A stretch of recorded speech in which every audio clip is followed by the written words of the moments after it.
we present I'm Sorry I Haven't a Clue, the antidote to panel games.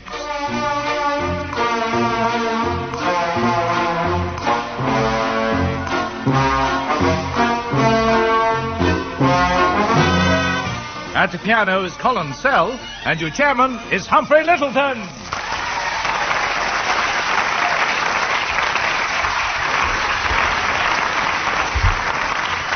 Hello and welcome to I'm Sorry I Haven't a Clue. This week we can promise you a good laugh, or if you're very lucky, 2 good laughs. And they'll come from Tim Brooke-Taylor and Willie Rushton on my right.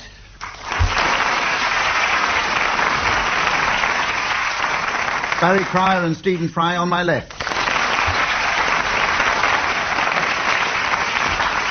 And, of course, our top list scorer, Samantha, on my knee. We go on to the first round. Oh, give her a round of applause, for heaven's sake. It's very sensitive.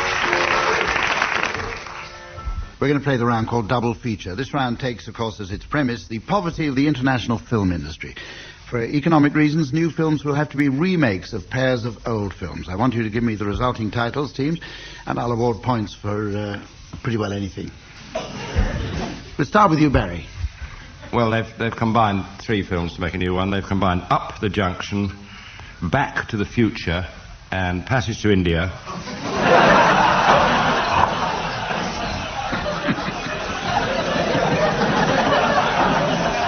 Don't go on. We interrupt this joke to go on to another one. No, it's all right. French Lieutenant's Woman, Letter to Brezhnev. Oh, no, I've got one. My Beautiful Laundrette has been combined with No Surrender, a new film called I'll Get These Socks Clean If It Takes All Night. I should have left earlier, really. Willie. Sylvester Stallone is doing a remake of The Wizard of Oz. They're going to call it Somewhere Over the Rainbow.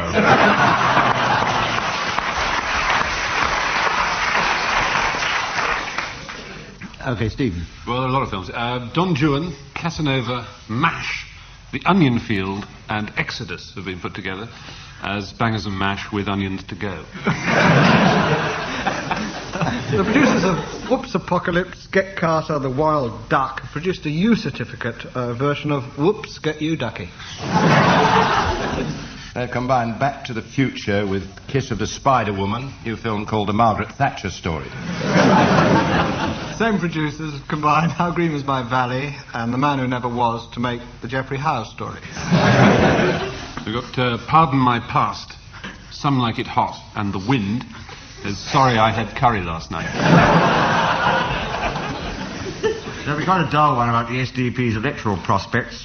They're going to take The Sun Also Rises and the amazing Japanese film Ran, and it'll just be called Also Ran. Any more? No? Right, we've closed that one. Very good. Now, this is the point where I give the teams advance warning that they'll be announcing late arrivals later on in the programme, and they'll be the late arrivals at the Musicians' Ball. And I want you all to be very careful. Musicians' Ball. Right, we're going on to a round called the Bad-Tempered Clavier. This next round, as I've just said, is called the Bad-Tempered Clavier. And the aim of the round... These scripts are lovely, aren't they? Only 2 lines on the whole thing, and it doesn't make any sense. The aim of the round is to see how much of a song a team can sing when accompanied by a pianist who is not only tone-deaf, but also incompetent. In other words, Colin Sell. Tim and Willie, you're going to go first, and you're going to try and sing My Way. And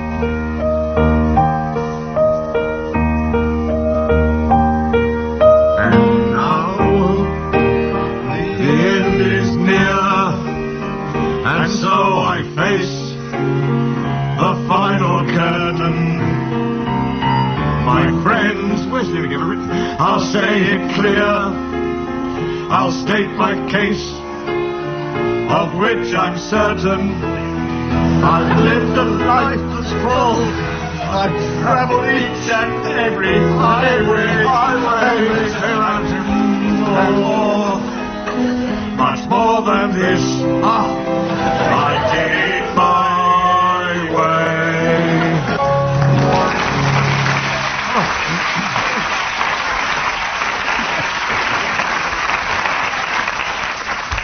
We've been rehearsing. Okay, Barry and Stephen now. Your song is Wonderful Copenhagen. Wonderful, wonderful Copenhagen, friendly old girl of a town. Neath those diamond lights on this merry night, let us clink and drink one down. To wonderful, wonderful Copenhagen, Sol's your queen of the sea. Keep going there. But I sailed away, but I'm home today, singing Copenhagen, wonderful, wonderful Copenhagen for me.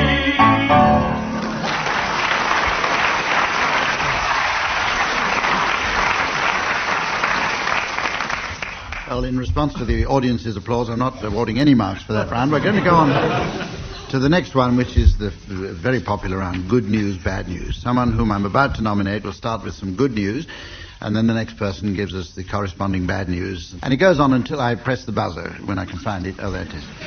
Right, we'll start with you, Willie Rushton. Good news. I'm going on a cruise. The bad news is it's being launched from Greenham Common.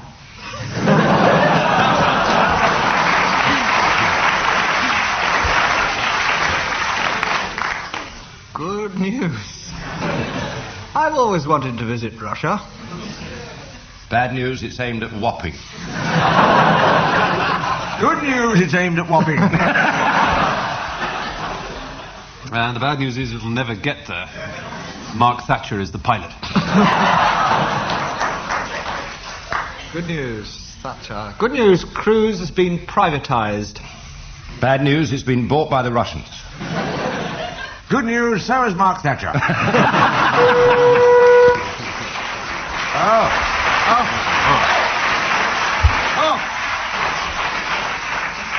Right, I think we'll do another round of that, and we're going to start with you, Stephen. Good news, I've just made a killing in the city. Bad news, there were witnesses. Good news, I had a stocking over my head. Bad news, Libby Purvis was still in it.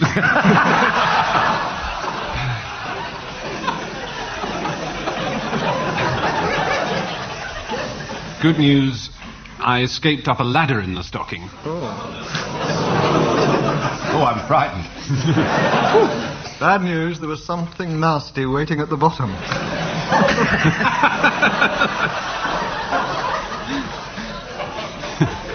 I am frightened. Good news, I woke up and it was all a dream.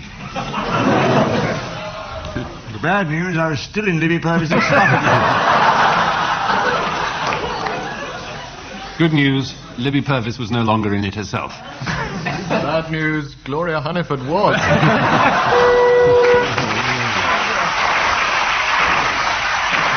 Oh, that's that.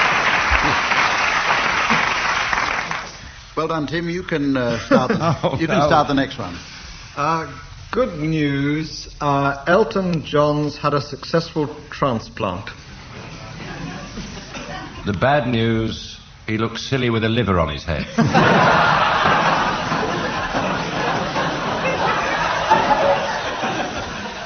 Good news!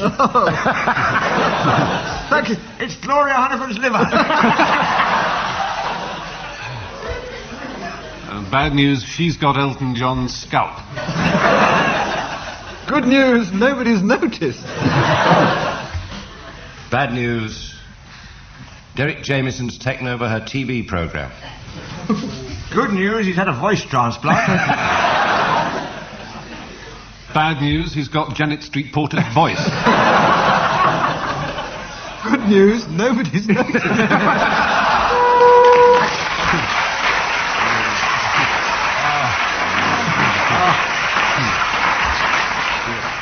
Okay, now here's the round called Sound Charades. Using only the immense versatility of their voices, each team will in turn give us a charade of a play, a film, some music or a picture or whatever.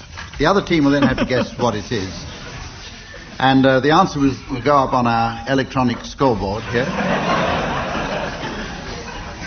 And it's your charade, first of all, Barry and Stephen. So here for you listening at home is the mystery voice to tell you what it is. Turtle Diary. Turtle Diary. Right, well, you all know what it is now, except, of course, Tim and Willie, I hope. So, Barry and Stephen, is it a book or a film or what? It's a film. And a book, in fact. How many words? And a takeaway meal. In the book? About 80,000 words in the book. Yes. We'll mention a few, just as clues. Lot of and. Okay. But Okay, two words Barry, in the title. Two words. Right. April the 7th. Got up this morning, went for a stroll on the beach. August the 11th. Arrived back for breakfast.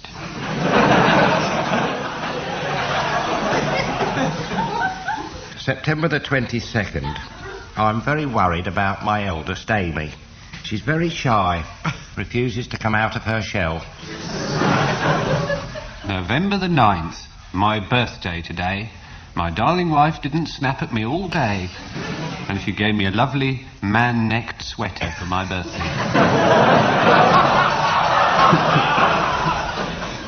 The end. Russell Hoban. Yes.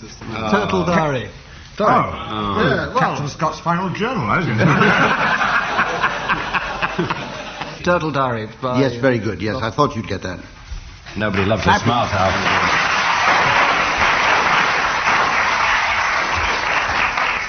Would ask the audience to be a bit quicker with the applause, because it's the only way we know that a game's finished. Oh, we're going to do another one of that. Tim and Willie, you're going to do a charade now. It's going up on our computerized board, and our computerized voice is going to tell you what it is at home. Kiss of the Spider-Woman. Kiss of the Spider-Woman. Okay, what's this, a book or a film, Tim? It's a film, to Yeah. my knowledge. But I think there is a book of the film, but whether it came first or later, I don't know. No. It's quite irrelevant anyway. How many words? Several.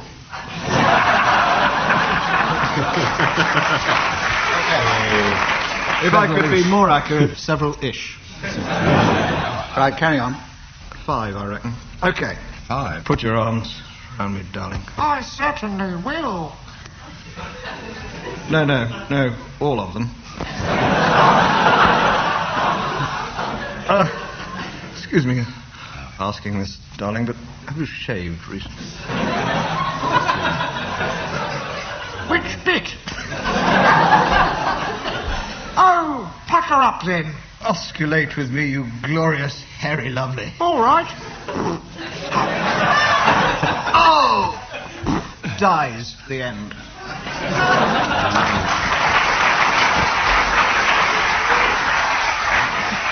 Well, that confirms that Willie Rushton doesn't know what osculate means. Very peculiar noise that was. Anyway, come on. Well, it's Barry the and old Stephen. problem. Having to do with kisses and a lot of legs. Hairy legs. Kisses, a lot of legs. Hairy lot of legs. Ah. Nolan sisters. No, wait a minute. Only you would know.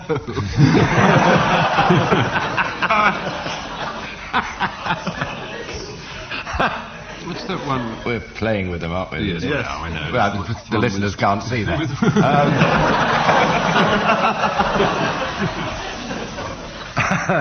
Well, it's Kiss of the Spider-Woman. Yeah, Kiss of the Spider-Woman. According to the latest Murray poll, Stephen and Barry are in the lead slightly, and we're going to go on to the next round, which is called Translations. It's an educational round. I'm going to give each team an obscure foreign phrase and ask each member to translate it and give its derivation. 2 points for each correct answer, teams. And Barry, we're going to start with you. Chacun a son goût. Goo, surely. Sorry, You're not allowed to correct the chairman. Shaka Arthur. Oh, you like pot noodle, do you? Willie, here's yours. Cul-de-sac. Cul-de-sac. My bag is in the refrigerator.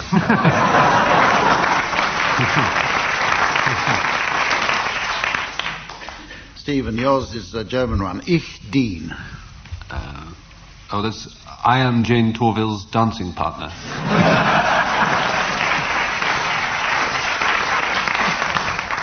Tim. Après moi le déluge. Pardon? Après-moi le déluge. Je. You can have the lavatory after me.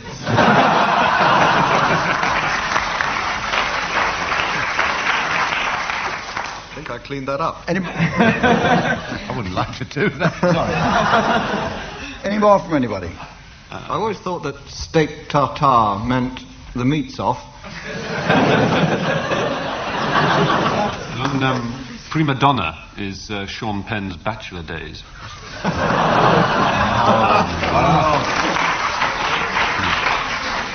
Doigt de Seigneur is Sir dresses on the right, I believe. Anti-pasta. My aunt's past it. Anti-mister would have been worse. Oh, sole mio, that's my fish. Ad nauseam, feeling you get from watching too much ITV. Clever. You won't work for ITV. Any more? Au clair de la lune. Claire's a bit of a nutter. La cucaracha, chef special. Après-midi de fun, of course. You've been on the telephone since lunch. We're going on to the round which is entitled One Song to the Tune of Another. We're going to start with you, Barry. I want you to sing the tune of the Star Spangled Banner to the words of Obla-dee, Obla-da.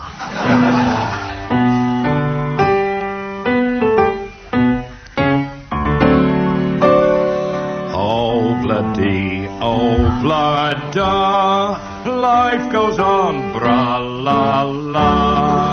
How the life goes on, Obla-dee, Obla-da, life goes on, bra-la-la. How the life goes on in a couple of years. They have built a home, sweet home.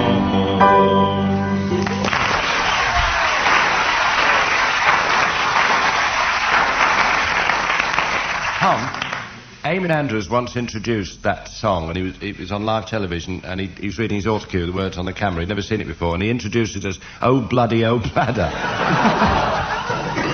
Willie, the words of Underneath the Arches to the tune of Climb Every Mountain. I never know where to begin with it.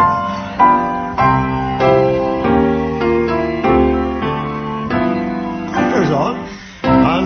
Underneath the arches, I dream my dreams away. Underneath the arches, on cobblestones I lay.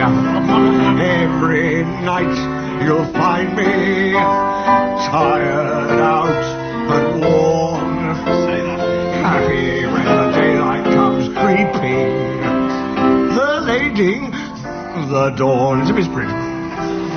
Sleeping when it's raining, and sleeping when it's fine. I hear the trains rattling by. The pavement is my pillow, no matter where I stray.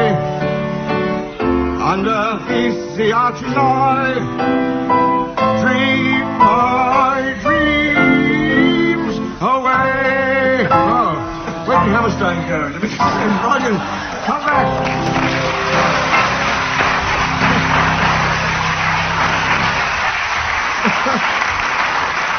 If war breaks out, I can always be a nun. Stephen, I want you to sing the words of Knees Up, Mother Brown to the tune of the Sky Boat Song. Oh, good Christ. I would make several warnings here to anybody with sensitive ears to turn off instantly. Somebody hit me when I was supposed to come in. Knees up, Mother Brown. Knees up, Mother Brown. But that. Come along, dearie, let it go. E-I-E-I-O. It's your blooming birthday. Let's wake up all the town. So knees up, Could you play properly, Colin? This is very bad. Please up, don't get the breeze up. Please up, Mother Brown. Please up, Mother Brown.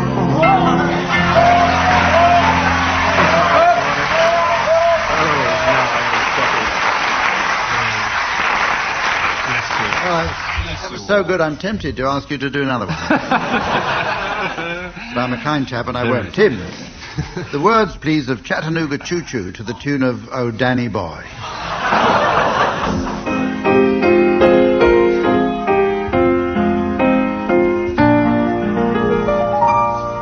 Pardon me, boy, is that the Chattanooga Choo Choo? Track 29, boy, can you give me a shine? I can afford to board a Chattanooga choo-choo.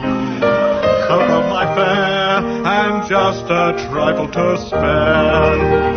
You leave the Pennsylvania station about 3:45. Need a magazine and then you're in Baltimore. Dinner in the diner.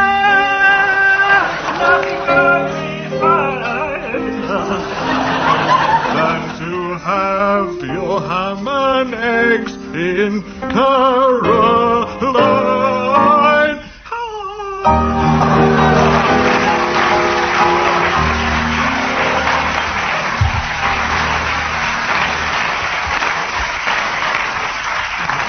Oh, God, right. Thank God This is I where have I... operation. We're going to listen now to the announcements for the late arrivals at the musicians' ball, which means we shan't be hearing about Colin Sell for a while.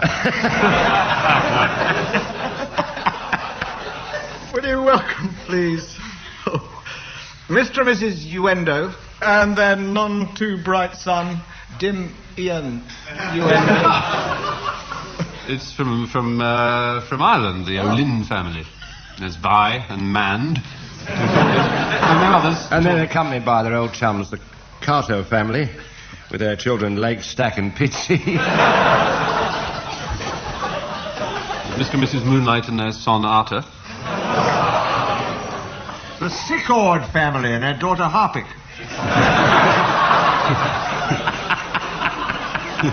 Well, that's a household name.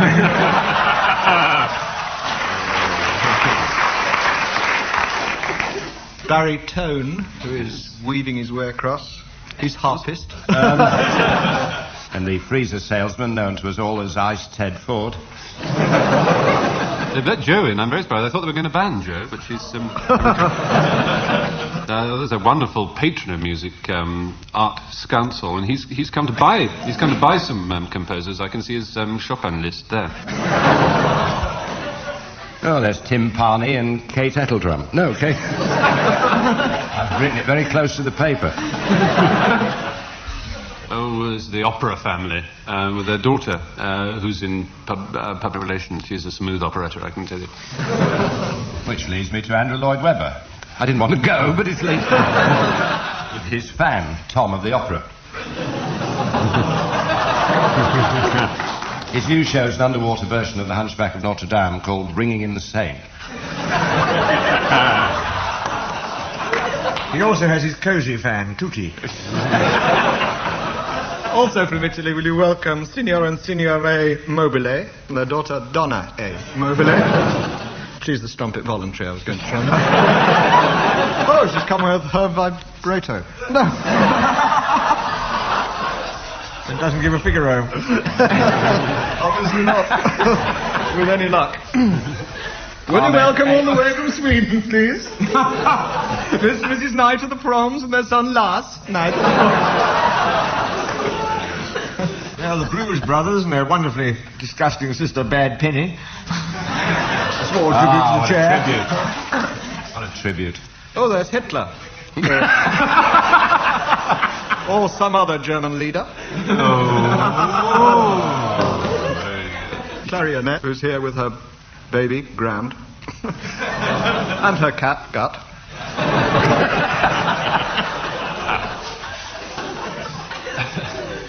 I was just thinking, can tartar ever take the place of goodbye? Or even good night. Samantha tells me that the score is finely poised, and she should know. Ready for the taxis, Humph. The carmen are getting busy. Despite being thrown out 3 times, here is Colin Sell and his sister Carew. With her mate, Cynthia Sizer. That's all we have time for this week. Next week is the last in this series, and I don't know about you, but I can't wait. For now, goodbye from all of us.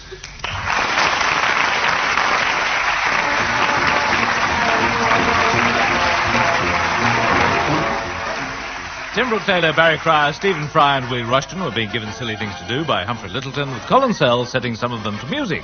The programme was produced by Paul Mayhew Archer.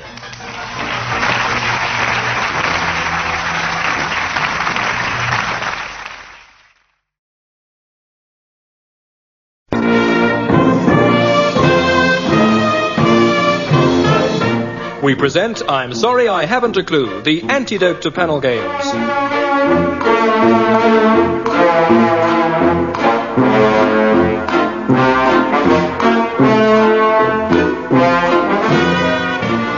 At the piano is Colin Sell, and your chairman is Humphrey Littleton.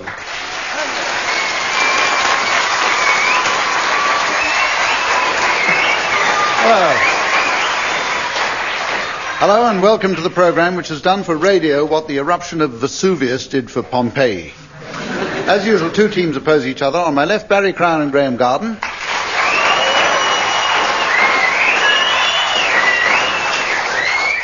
And on their left, Tim Brooke Taylor and Willie Rushton.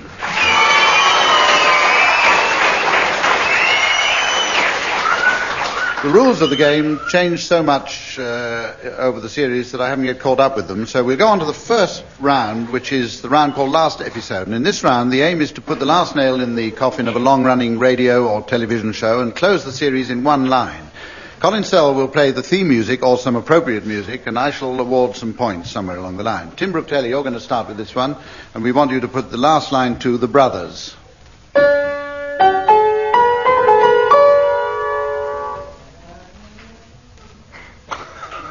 Edward, David. Yes, Brown. Mother's pregnant again.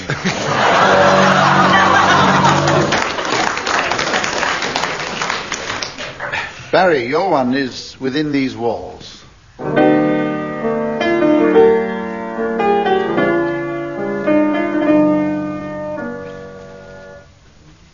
Who left that door open?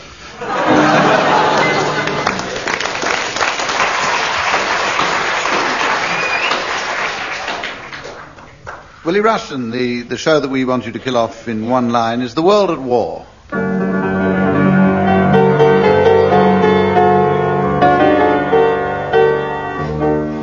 We interrupt this ceaseless programme to announce the outbreak of World War III.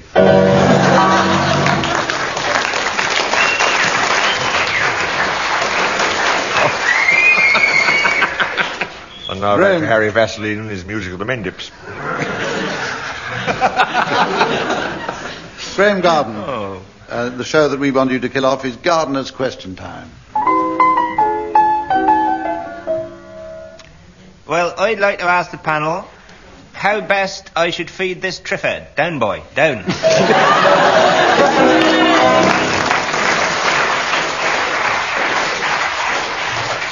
And with now Barry back and to Graham Harry just... Vaseline and his music of the Mendips.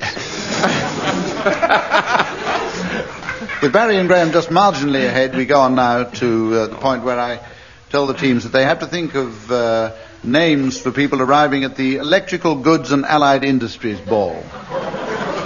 You have the whole of the rest of the programme to think of those. Have you got them down? Electrical Sounds Goods like and the rest of the programme. Allied Industries Ball. So we go on to the next round, which is called Sound Charades. In this one team has to make noises and the other team has to guess what they mean. The audience are let into the secret and can help by applauding when they're getting warmer and doing the other thing when they're not. Got that? Right. You're going to perform your charade, first of all, Graham Garden and Barry Cryer.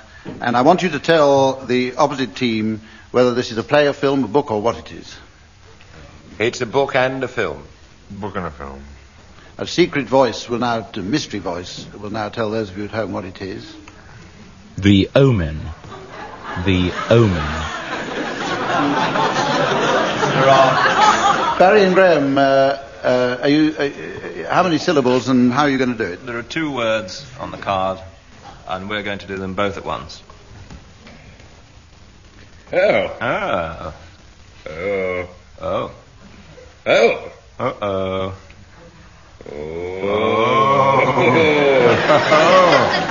Love thy neighbour. Just happens I know who you live next door to. The Colonel. As opposed to O. Oh. The O women. Is that Yes, O men? yes, It is O men. yes. Sorry. So now, Tim and Willie, you're going to do the acting, and will you tell them what it is? Book, film, what? When the boat comes in. When the boat comes in. Well, it's television, basically, but there is also a book. And Television basically, and also a book. Right, the 5 mystery words. voice has told everyone at home what it is. And how are you going to do it? How many syllables? Well, there are 5 words. I haven't counted the 5 syllables. 5 syllables, right. Oh, And we'll do 5 it- unisyllabic words. We'll do it Yes. all at once, if we may. Go on. Oh, feel free. Knock, knock. Who's there? Who? Oh, in that case, pray enter. Excellent. Oh, very good. Right, we'll do our next one now. Oh, sorry. I enjoyed that. I don't want to guess it. I think guessing Not would Gone ruin with it. the Wind. Run and run. Guessing would ruin that. When the bird comes in.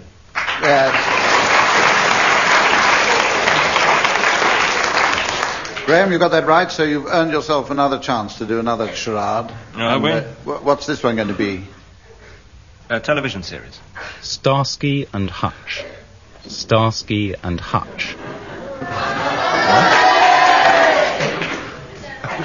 The mystery voice has told everyone at home, and they all broke into a spontaneous cheer. Blackboard goes better than we do. How many syllables and how are you going to do it? 4 syllables. 3 words. 4 syllables, 3 words. Well, that's a clue. And right, we're going to start now. We're doing them all at once, as always. Pattern of these things. Right, here we go. Hey, I say, isn't that Rob Redford over there, star of Downhill Racer? And I do believe, good heavens, yes, he's going to sing. We've been together now for 40 years. That's it. The end. Van der Valk. So warm, so warm. Robert Redford, downhill skier, star. It's Dutch, isn't it? The Dick Van Dyke Show. How do you get Dutch out of it? I've been together now for 40. Ah. Don't care a lot too much for my old Dutch. Double Dutch. Dutch. Holland. If we're getting cold, would you just hiss, please? I think it's the heating in here. I'm not... Ladies, gentlemen, and geese, thank you. Can you give us a clue? Another Yes, give them a clue. You've said We'll all give you the answer. words. That's as good a clue as any. You said all the words. You haven't got it. Stars at night. No. Stars? No, that's also not. Stars. Stars on Sunday. Oh, it's lovely. Isn't it? Patrick Moore's The Merrier. No. Stars at Night. Stars and... Stars. Starsky and Hutch. They didn't get it. No, it doesn't count. Starsky and Dutch. That puts a young lady in the second row ahead of all of us. Right, Tim and Willie, it's your turn to do one last round in this one, so will you tell the opposing team what it is? It's a film. And was a telly. Oh, that's true. Philbin was it, though? It's 4 syllables, 3 words. 12 angry men. 12 angry men. Right, the mystery voice has informed everyone at home what it is. 4 syllables, And, 3 words. How are you going to do it? Pretty well. In Hungarian. We're going to do the all together, Hump. How nice. Are you going to start, will you, or am I? No, you start. All right. Look, I brought the whole team to play football, that's all. I am a customs officer. Lower your trousers, please. Hey, boss, do I have to lower my trousers? Lower your underpants. Hey, boss, do I... Why have we got to do this? We're going to play football. Hey, we're all bloody annoyed. That'll do. We're very cross, all of us, football team and our manager. I put an X on your right hand. That was pathetic. Is that it? That's it. Late comers at the Allen Ball.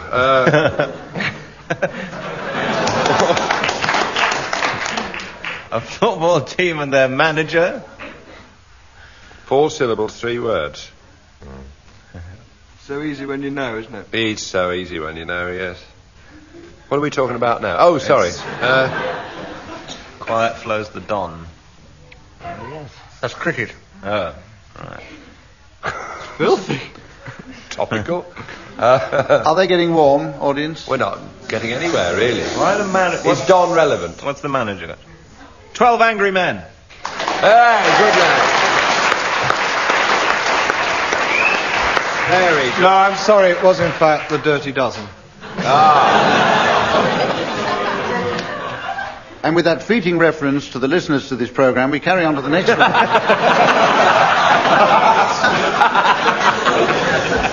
It's gone up. That's So a round called Pick-Up Song. In this round, a member of one team starts singing a song and then stops on the word in the lyric, one word in the lyric. And a member of the opposing team has to then sing a different song starting with that word. Who's going to start? Tim Brooke-Taylor. Sorry, do we do it as a team, or do we have to do it individually? Yeah, as a team. Do it as a team, if you like. Yes, please. Willie knows songs. Turn me backwards. In Gilly Gilly Ossen Pfeffer Katzenella Bowlen. Bogan by the sea. See. That doesn't... See you again whenever spring breaks through what you again. What you doing? Oh, sorry. I looked at you for approval. I was... Well, you got it. You got it. I echoed you. William Tim, will you take it up on the word spring? Spring. We'll be a little late this year. It's 2 different songs. But then, so will autumn. Here we go again, happy as can be, all good friends and neighbours. Hey, oh, the happiest pervert in town. Time. Upon the Swanee River, far, far, far away and long ago. He does know them backwards. They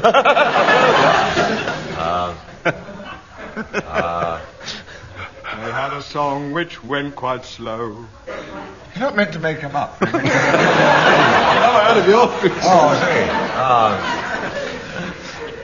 Far.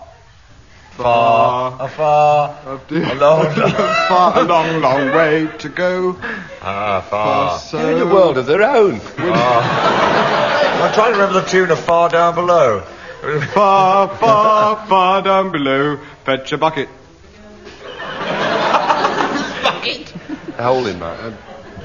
Dear Liza, there's a hole in my bucket. Dear Liza, a hole. Hole. And happy holiday. Happy holiday. Hole. I think we've got it whole. Oh, meet again. Whole. Don't know war. Don't know win. Sound like Russell Harty. Hole. Oh. And I'm hold of you. Why not take hold of me? Me. A name I call myself. A long, long way to run. Run. Rabbit, run, rabbit, run. He's older than he looks, you know. I don't think we can improve on that. We stopped on run. You stopped on run. Oh, you wanted to take it up on Stop run. on rabbit. Yeah. If you carry on with run. Oh, run. We stopped on run, didn't we? Yeah, well, carry on run. Oh. It's too easy, really. Yeah. There's nothing in the rules against repeating a tune that's been sung No, before. that's very true, Hum. Very true indeed. Run. You sit here all night singing Run, Rabbit, Run.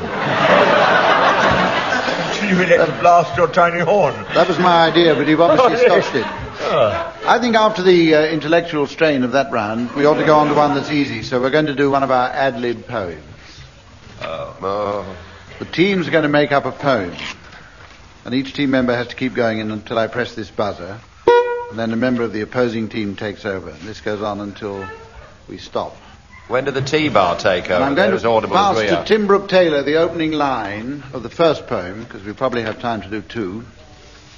Tim, of all the methods known to man to control the population...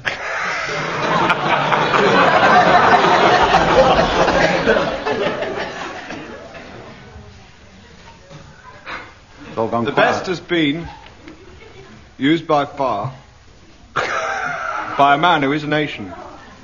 Pardon? By a man who is a nation. His name is Oomba Loomba Boom.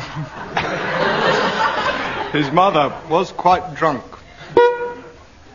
They were on a ship one day, and believe me, it was sunk. It sank into the briny deep. Nay. Nay. You what? You crow. You cry. I've been on quite a few ships. I've never seen one sink so far into the briny deep. It struck the earth below. And out we were, us mariners, pitched to sink or swim, you know. But there upon the horizon there arose a coral isle, and we swam out towards it in freestyle. These sailors, they had coats of blue. In fact, they were brand new. They'd... And bell-bottoms. So gay and bright. They received compliments from Dani the Roo. Old Dani was a sailor once, you may have heard it said. Indeed, I know him very well. I used to make his bed.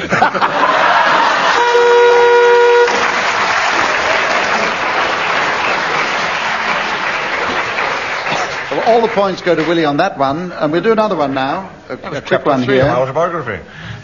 And we're going to start, Barry, you off with this one. The MO lined the rookies up in order to inspect them.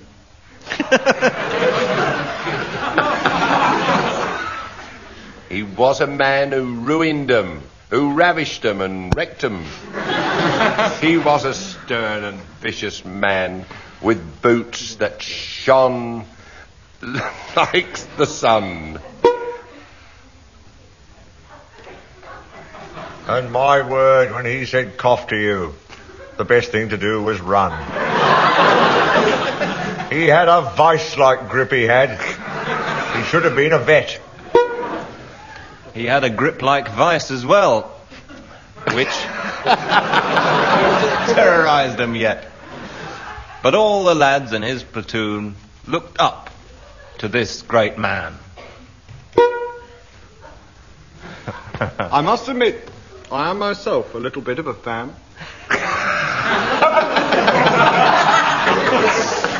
One day, I went down to the docks. Not to see the ships, of course. To complain about my socks. They were pure army issue, of a texture rough and grainy. They used to rot about your feet when singing in the rainy. That is. But back now to the barracks. And back to meet my squad. I always like to meet them.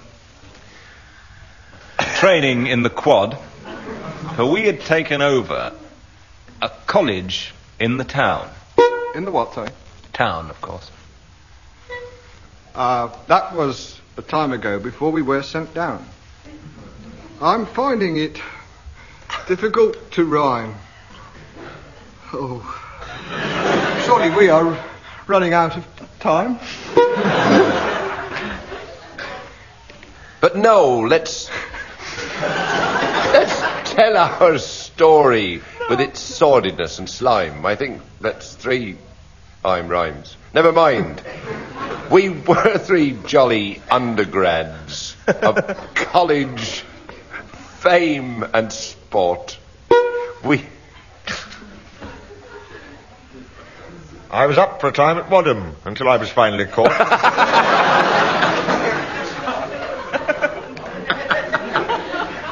I was reading for the porn squad.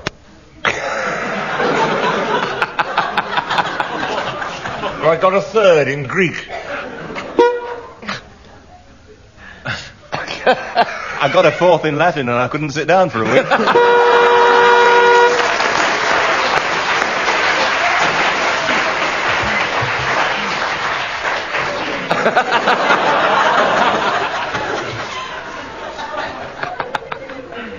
We go straight on to a round called Straight Face. In this round, the aim is not to amuse the audience. Each panelist in turn says a word, and the first one who gets a laugh from the studio audience here is disqualified. If you get a laugh from the people at home, you are banned from the program for life. The remaining 3 contestants continue the game in rotation until only one survives, and that one wins. Or loses. We're going to start with you, Graham Garden. Bottle. Brick. Cringe. Last.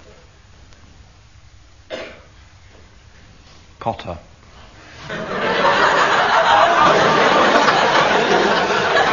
Graham, you fall out of that one, having brought brought the house down with Potter. It's for you to start now, Tim Brooke Taylor. Please.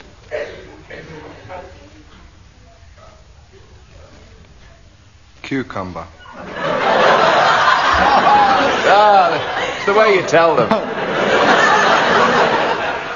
That's the end of you, I'm afraid. That's Barry, you and Willie are left now. Hat.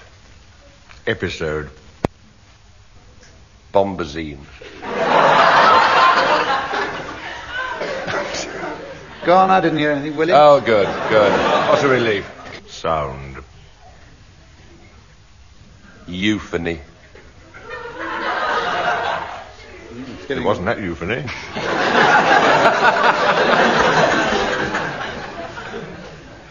Charades.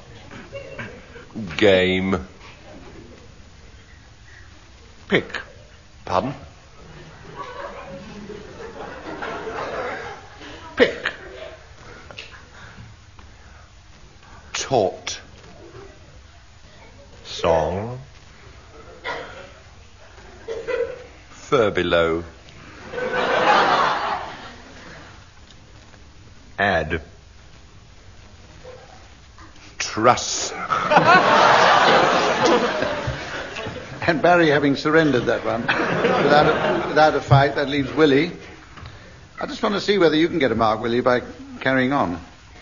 Lib. Poem. Straight. Face. It's true. Late. Comers. I'm just reading out the program. He hasn't got a titter. Okay, Willie, you've earned your mark. Horse. That's how you avoided getting a laugh. You've earned half a mark for that. Thank you. This is the point in the program where I hooray. go home now so that I can miss your announcements for the arrivals at the Electrical Goods and Allied Industries Ball. Who's going to open? I haven't got any, but you got any? Television celebrity just entered. I think he's part of the cabaret. It's actor Frank Windsor from Softly, Softly Task Force with his new tough image, better known now as John Killer Watt.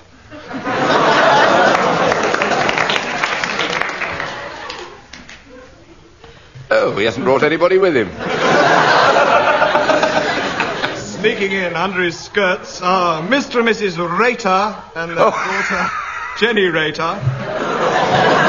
and her vole, Tage. Hello, that's two hello. There's Crystal Set and her cat's whisker. And close behind her, those young trendies, Mr. and Mrs. Ode and their daughters, Anode and Cathode. Oh, and Ray Tube. Please will you adjust your laughing gear to welcome Mr. and Mrs. Ontle Hold and their son Horace. With their friend, he's a bit of a lad, Contrast, the Irish knob. I'm Jack Plug, who has good connections, if nothing else. But over there from the world of music, will you welcome, please? Welcome, or even welcome them, Mr. and Mrs. Etri Corder and their daughter Cass Etri Corder and her titled friend Duke Box.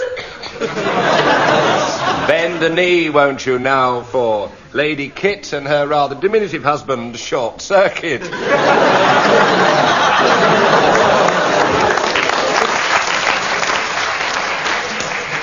Extraordinary coincidence, someone with the same name was about to come in, but he won't. Hose down your togas. Here come the Aeters and their tiny son, who is also part-time Emperor of Rome, Pocket Caligulator.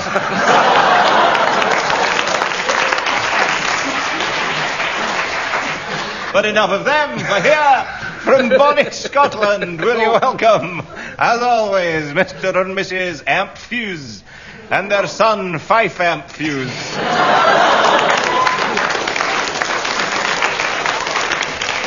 Ladies and gentlemen.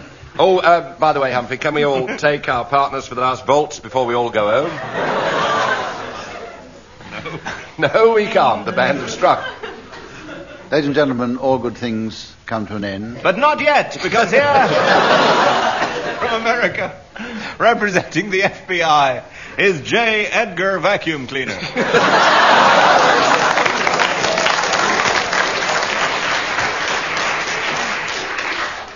So it's time now to say goodbye from all of us. Isn't Mitzi So- bushy? Oh, bless them, there's AC and DC Waters. So we'll say good night. Good night.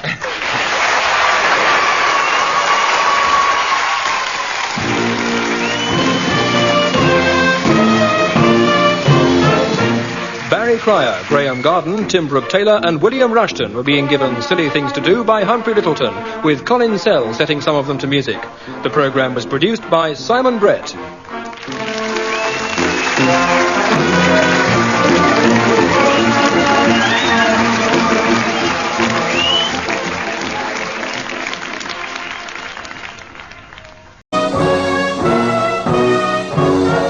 We present I'm Sorry I Haven't a Clue, the antidote to panel games.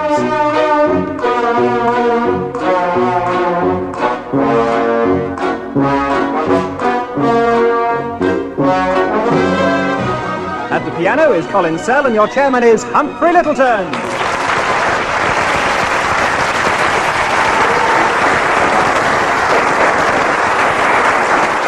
Hello and welcome to I'm Sorry I Haven't a Clue. Now, I realise this programme is a group effort, but I think we'd all agree that one person in particular stands out. He stands out for his warmth, his wit and his sheer comic genius. And having thanked our announcer, let's meet the teams. Graham Garden and Barry Cryer on my left.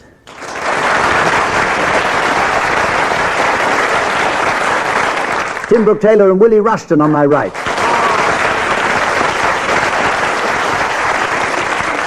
And we start straight away with the game called Double Feature. This round takes as its premise the poverty of the international film industry. For economic reasons, new films will have to be remakes of pairs of old films. I want you to hear the resulting titles, and I'll award points for anything approaching humour. So let's start with you now, Tim Brooke Taylor. Oh. Yes. The makers of Watership Down and Trilby have combined to produce Rabbits Out of a Hat. Now Barry Cry. Oh, sorry. I've combined Privates on Parade with Flashdance for a new film called Good Morning, Judge.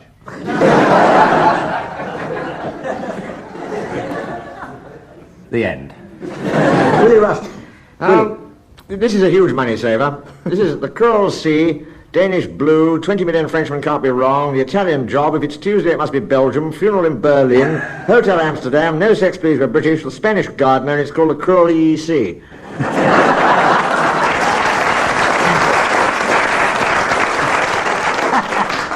All right, Graham. Well, I'd heard they were going to combine Blade on the Feather and Blade Runner and produce Gillette G2.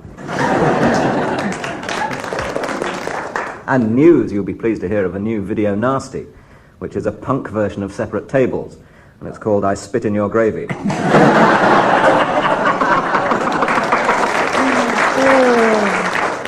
Anybody got any more? Well, I've got a possible here, which is The Mousetrap and Daisy Pulls It Off, and they're just doing No Sex Please. All right, teams. Well, I've got another one. Sorry. My doctor knows about it, though. A Man Called Horse, Hell Below Zero, Reds, and the L-Shaped Room. It's a film called Emmanuel Meets Red Rum. The makers of To the Manor Born and The Matchmaker combined to produce their Man of the Match. All About Eve, No Way to Treat a Lady, and It Came from Outer Space, a new film called Boy George. And they're going to remake 5 Mules for Sister Sarah and title it Fair Swap.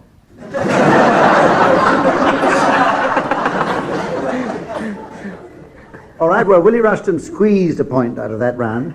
And we go on now to the point where I flick through the yellow pages and ask our teams to stop me and choose a trade. And then at the end of the programme, I'll be asking the teams for appropriate names for members of that trade and then announce them at their ball. Stop. Oh, actually, you've got a very early one here, the letter V, and it's, you can either have Venetian blind cleaners, or you can have vibration consultants. Oh, don't talk stuff. You're not looking tearful.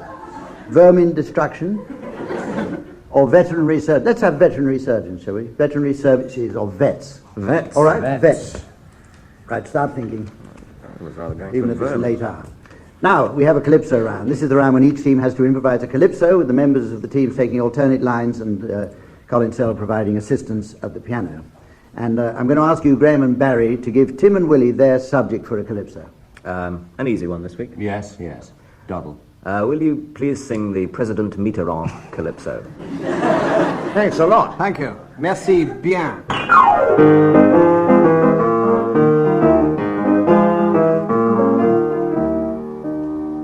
Allô, Monsieur Mitterrand. Allô, Monsieur le Président. Très français. Oui, c'est bon pour la France que vous êtes un homme. Nous avons une vache stupide. Where we comes from.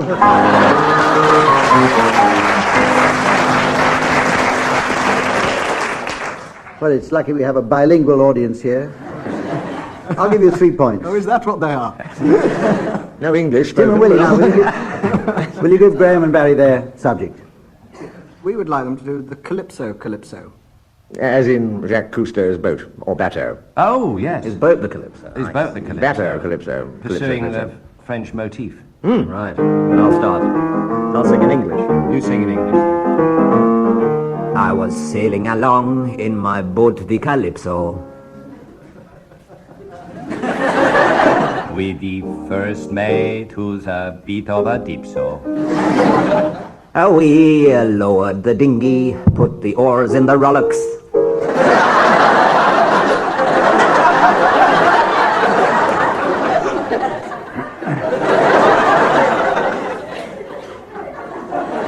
My fingers on the buzzer. That doesn't rhyme. Better than what I'm thinking. And lead a pipeline for Ackles and Pollux. Oh, Marseille. 15 points to you for ingenuity. Oh. And we go on to the round called Straight Face. In this round, the aim is not to amuse the audience. Each panelist in turn says a word, and the first one who gets a laugh from the studio audience is disqualified.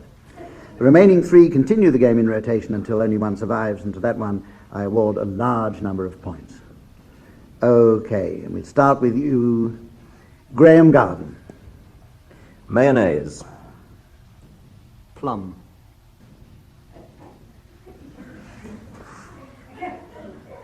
Plinth. Gallows. Egg. Limeswold.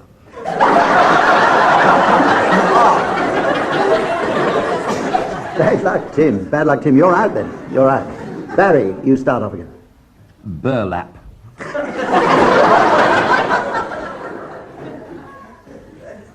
Willie Rushton. That was very between popular. you and Graham Garden now.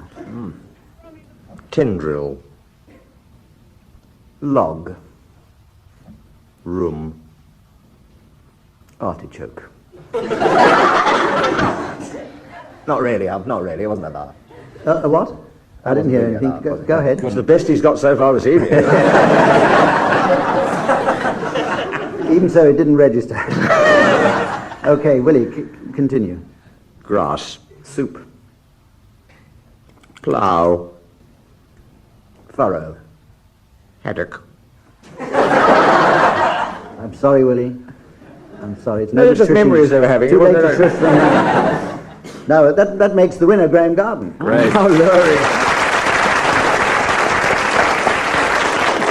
Okay, teams, here's a game called Tag Wrestling. In this round, I'm going to give each team the payoff of a story, and I shall then start one of you off telling the story to fit your punchline. And then when I feel like it, I shall press my buzzer thus, and a member from the opposing team will have to take up that story, but make it fit his punchline. I'm sure you understand that. Now, Barry and Graham, take down your punchline, and it's this. And Maggie entered a convent and was never heard of again. Amazing right. what wishful thinking will do. And Tim and Willie, here's yours. The fairy waved her wand at Richard Clayderman, but he still remained a frog.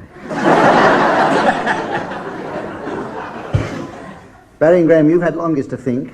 Not that that'll make much difference, but you can start off your story now. Maggie got up that morning. It seemed just an ordinary day, and yet she felt that something was afoot. Probably 12 inches, but this was nothing to do with the day ahead. This is Maggie Wilkinson, of course, you realise. Her personal private secretary came in and said, "A phone call for you." Willie. And on the phone was a fairy. She said, "I know it's appalling trouble," she said. "I've got this frog called Richard Clayderman. I've been waving my wand at it all morning." Please don't go on any further, said Maggie. This is not my department. You should take it to the EEC Commission in Brussels. So saying, she hung up the phone, and that was the last she heard about frogs and Richard Clayderman that day. What are my appointments this afternoon, she said to her PPS. That's short for Personal Private Secretary. And I'm short for time. And the personal private secretary said, "You're all right, this afternoon, you can have it off." But unfortunately, I have to return home because my wife is playing the part of a fairy in the local fancy dress party, and I'm going as Richard Clayderman, dressed as a frog. Maggie said, "Don't bother me with all this trivia.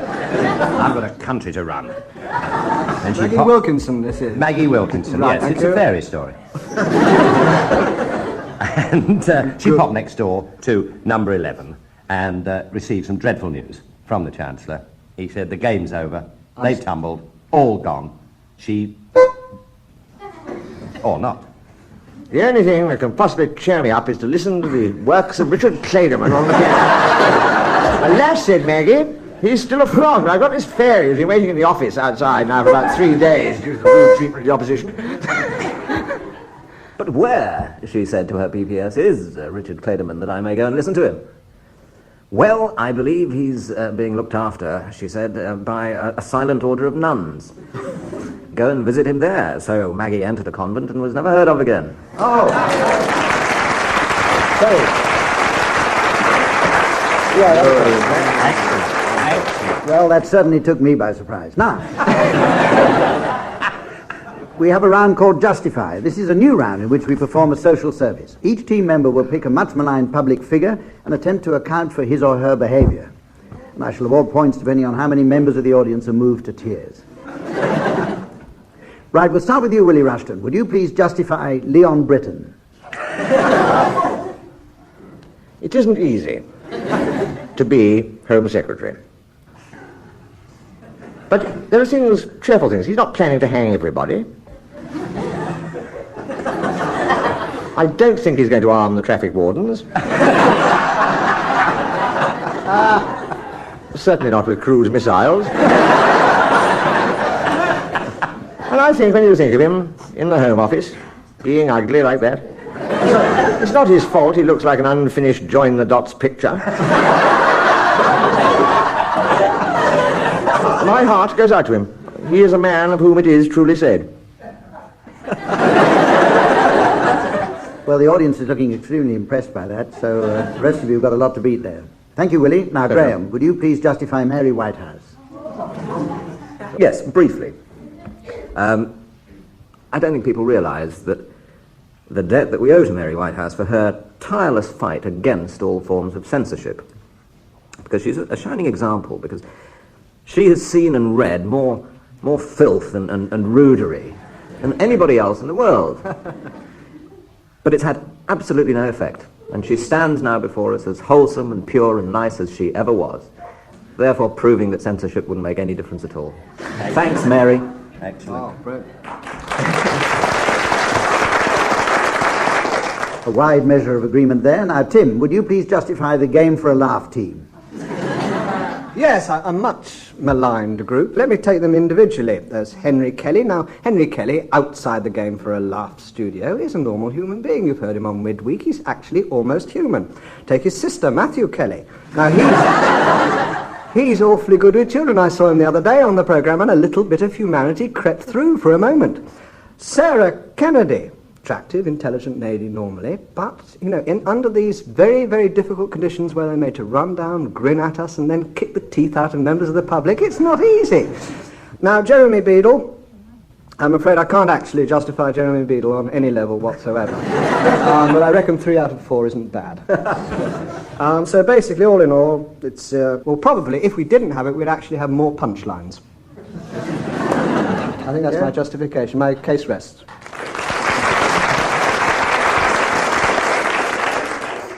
Okay, Barry, now, would you please justify John Selwyn Gummer? I honestly think, in spite of everything everybody else says, that he's the best thing that's happened to the Conservative Party for ages, because there was a blandness creeping in, a blandness. Even the scandals were bland. There was a sort of complacency there, and I think they needed a hellraiser. They needed a wild, roaring boy to come in and kick it all about a bit. And if you've looked at John Selwyn Gummer, he's going to liven up the old house. And, well, what can I say? This man is going to be a dynamic driving force. Remember the name. John Selwyn Gummer. You know it makes sense.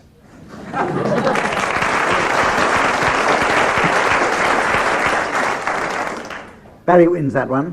And we go on now to the ever-popular Mornington Crescent. And this week we're playing the postcode version of the game. This follows a request from the post office to promote the use of postcodes on letters.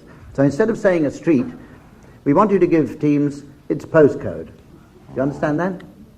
Okay, right, will you start now, Willie Rushton? SW5 ORL. Many people put that on letters to me, and I haven't received one yet, but that's it, SW5 ORL. Don't go in. W5. No, Don't go in 6. No, I was going to go north. North? Yeah. NW3 4JL. Oh. Can I go south, Hump? Are you allowed to go south? In this instance, yes. Well, it'll lead to Willie going so. NW2 2HJ. NW1 7RH. That is stupid. Yes? Oh! Well done, Barry. Because as our audience here realised, NW1 7RH is the postal code for Mornington Crescent. Yes. And you walked straight into that one, Tim. I could see it coming. I'm sorry. Some other time. I was trying to Anyway, be too clever. Barry, very good, wins that one again. And we have a musical story now. In this round, Colin Sell will play a tune, and one of you must start a story relating to the title of that song. And at a signal, which will sound indistinguishable from this... Which of those two, Hum? You'd better take the second one, I think. Colin will then change the tune, and a member of the opposite team will take up the story, but fitting it to the new tune. Don't know how they think of these. Anyway, Colin, will you start playing a tune now? And we're going to start with your team, Tim and Willie. And we'll start with you, Willie Rushton.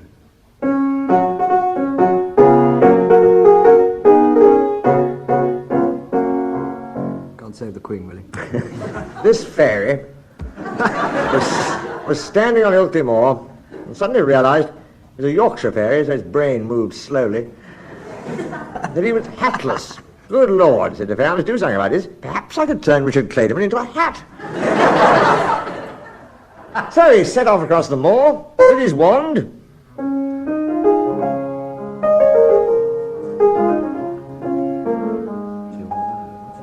Graham. Oh, Sleepy Lagoon. Thanks, Baz. He set off with his wand in his hand, and soon he came across a soldier dozing by the roadside. He said, "Who are you?" And he said, "I'm a sleepy dragoon."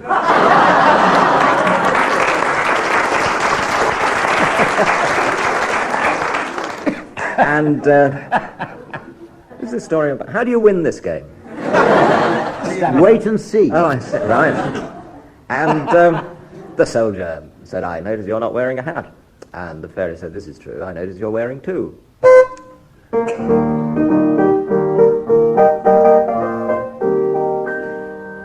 So I am, said the sleepy dragoon. I got this first one, this one on the right, this green one. I got it on Ilkley Moor by Tat. The other one was given to me in the Black Forest by Richard Clayderman. One day he happened upon me, sleep.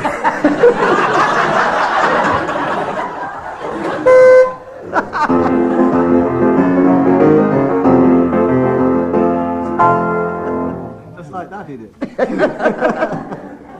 Oh, yes, one was given to him by Richard Clayderman, if you see what I mean.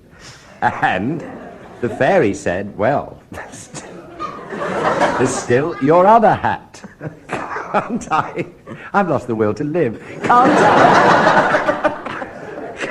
I have your other hat, Sleepy Dragoon?"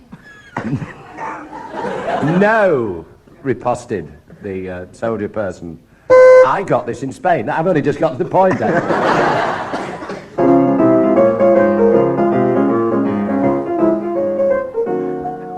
Willie. "Tell you what," said the fairy, groping in the front of his 40 yards of tulle, "I'll trade you for one hat this extraordinary fruit that I discovered." I think you can do better than get two hats for a lovely bunch of whatever these things are. Fruits, coconuts. And you ought to see my wife.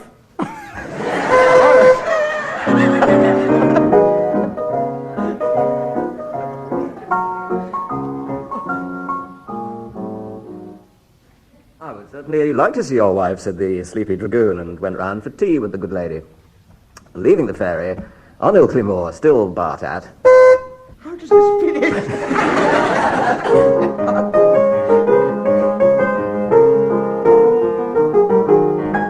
And the fellow said, "This is my wife." He'd left the fairy on Ilkley Moor by Tat. She's called Susie. And if you knew Susie like I knew Susie, oh dear, you wouldn't be listening to this programme. And at that moment, in came his dog.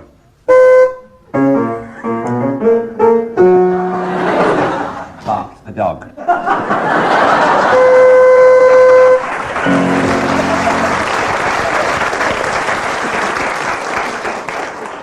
I've just been looking up the rules here, and I've discovered that Graham Garden won about 3 minutes ago. Graham Garden, let's have a round of applause for Graham Garden.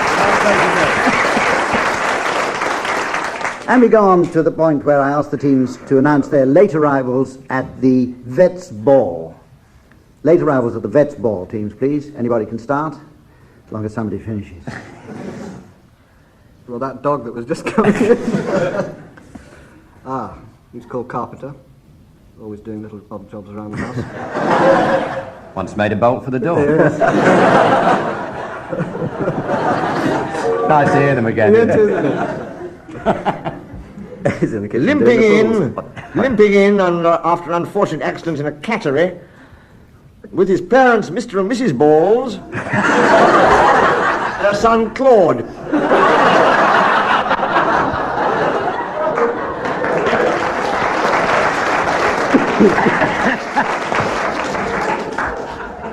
Night all. And he's with his friend Mike Hat's Been Done. He's new to me. Oh, welcome Wayne Sleep, who's just come in. Somebody's whispering a question to him. Oh, it's how are you? Yes, that's the question that has been quietly put to sleep. There's Mr. and Mrs. Dardpoodle and their son Stan Dardpoodle. Exchanging a joke with Mr. and Mrs. Matosis and their son Reg. Well, you try. They're not easy, these. Mr. and Mrs. Mulhusbandry and their daughter Annie Mulhusbandry. All the way from Port Stanley, Parakeet. Australia, Mr. and Mrs. Elosis and their son Bruce Elosis.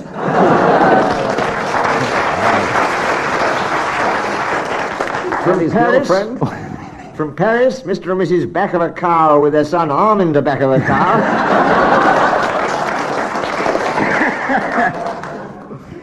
Oh, there's two cats making a Persian-to-Persian call. There's B. Stemper and Rabies over there. With Bub G. Seed and Ken Hairy Droppings. There's a patient for the vet that's got a rather nasty cold. It's a little dog that's a little husky. Oh, there's a frog doing impressions. Rabbit, rabbit, rabbit.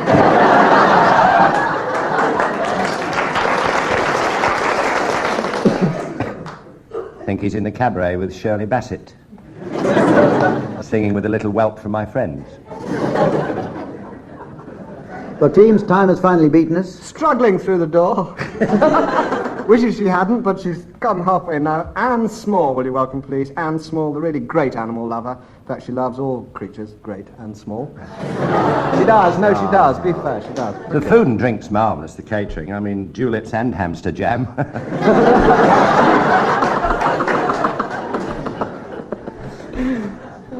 Jack Russell and Bob Martin. Oh, they've taken the powder. Well, we've come to the end of this week's show. He's suddenly waking up. And so it's, all that's left for me to do is to say goodbye from our teams and myself. Goodbye. Goodbye. Goodbye.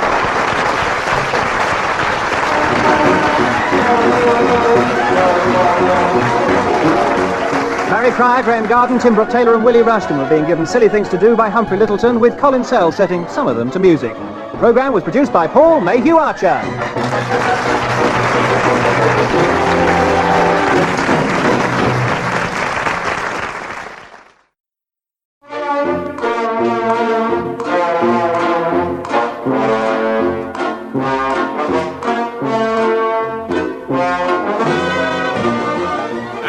Is Colin Sell, and your chairman is Humphrey Littleton.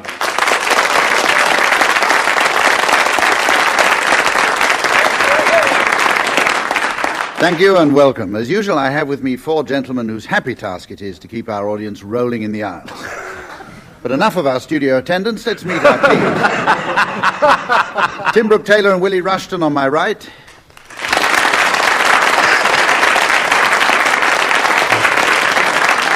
Barry Cryer and Graham Garden on my left. And we start with the round called Calypso. This is the one where each team has to improvise a calypso, with the members of the team taking alternate lines and assistance provided, of course, at the piano by Colin Sell. I'm going to ask Tim and Willie now to give Barry and Graham a subject for their calypso. We thought we'd be right up to date with a microchip calypso. Na na na. No, calypso. Well, I must admit, sir, a friend of mine gives very large tips.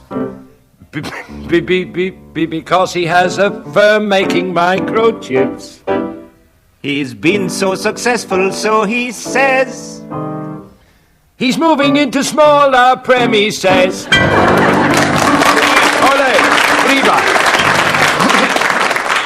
I shall be judging this round, teams, by the volume of applause, and volume and length of applause from the audience. Oh, now he tells So you really haven't got off the ground yet. So, Barry and Graham, will you give a subject to Tim and Willie, please? Equally hot topic. Yes. The SDP.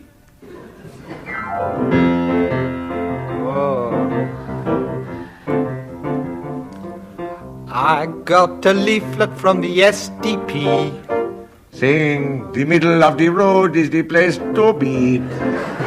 That's all very well, but have they ever thought you could get run over by a juggernaut?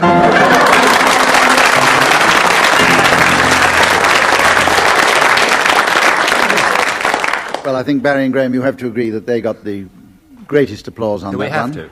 You have to, yes. And I'm going to give you now the late arrivals that you're going to have to announce at the end of the programme. I'm going to ask you to announce late arrivals at the Linguists' Ball. Late arrivals at the Linguists' Ball. And we come on to Mornington Crescent now. This is the moment when I can announce the winner of last week's Mornington Crescent competition. As you may remember, we stopped the game when Tim said King's Cross and asked you to suggest what Barry should say so that Willie could say Mornington Crescent immediately afterwards. Well, we received hundreds of postcards, which I have here in a hat. And I'm delighted to say that most of them gave the correct answer, which was, of course, Marble Arch. The first one out of the hat, which I have here, belongs to, wait a minute, Marcus Platt of Holloway, who gave the correct answer. Marcus Platt of Holloway, congratulations. Cell 236 to be precise. And the operation was a great success. Marcus Platt will receive a copy of the I'm Sorry I Haven't a Clue book. Incidentally, he doesn't have to send us £1.95 as I suggested last week. It's £2.24. I forgot the postage. Okay, well now let's go on to an actual round of Mornington Crescent, and another listener, Mrs. Debbie Hyam, or perhaps it should be Higham, of Fulham, has decided to turn the tables on you teams by setting you a Mornington Crescent problem. And this is the problem which I want you to solve. If Graham says Highbury, Tim says the Angel, and Barry says Arnos Grove, then you should be able to get to Mornington Crescent in 3. But that's not straight rules, Humph, is it? No, this is the non-terminus variation. Ah. Tread gently, lads. Angel after Highbury. On terminus rules can't be, surely. Yes, it can. Of course, if you're Why starting. can it? Well, if you're starting with Highbury, you can't be wrong there. Arnott's Grove, the 2 A's. But yeah. I mean, nobody would play Arnos Grove. Nobody play Arnos Grove there, though. That's the point, isn't it? Will you? We'll try. So what we're saying is Barry has been stupid enough to play Arnos Grove after the Angel. That's what I didn't like. That's what's unreal about it. Yes, exactly. Right. Right, okay. Well, I could throw it open again with Goodge Street. That's a possible. But Graham... It's a helping hand Graham has at got a perilous to say, moment. He's got to say Warren Street, which makes me King's Cross, Yes. and there's no terminus. So that doesn't work. Any ideas in the audience? Any suggestions? I don't know what... Where? Heathrow Central. Ah. A load of rubbish. Actually, that doesn't work either, unfortunately. You ever played this game? No, that's... Man's a fool. No, I don't think...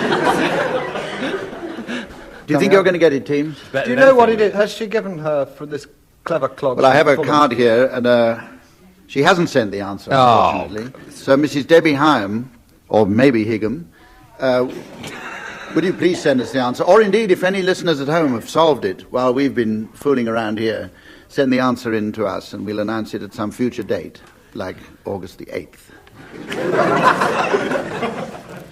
Right, I think we'd better go on. Bad luck, teams. Oh. We'd better go on to maddening. a round called Heaven's Gate. And this is the round in which I ask our teams for suggestions on how to make a more expensive flop than Heaven's Gate. And let me remind you, those who haven't come across it, that was the 4.5-hour Western, which flopped, had to be cut to 2.5 hours, flopped again, was cut to 80 minutes, and looks like ending up as a commercial. The winning suggestion now will, of course, be sold to Lord Grade. And we'll go first of all to Willie. A more expensive flop than Heaven's Gate. There's always Heaven's Gate Part 2. Or is it tribute to Lou Grade, possibly put the Titanic back where you found it? Graham? Well, at this moment in time, I should think a remake of The Railway Children.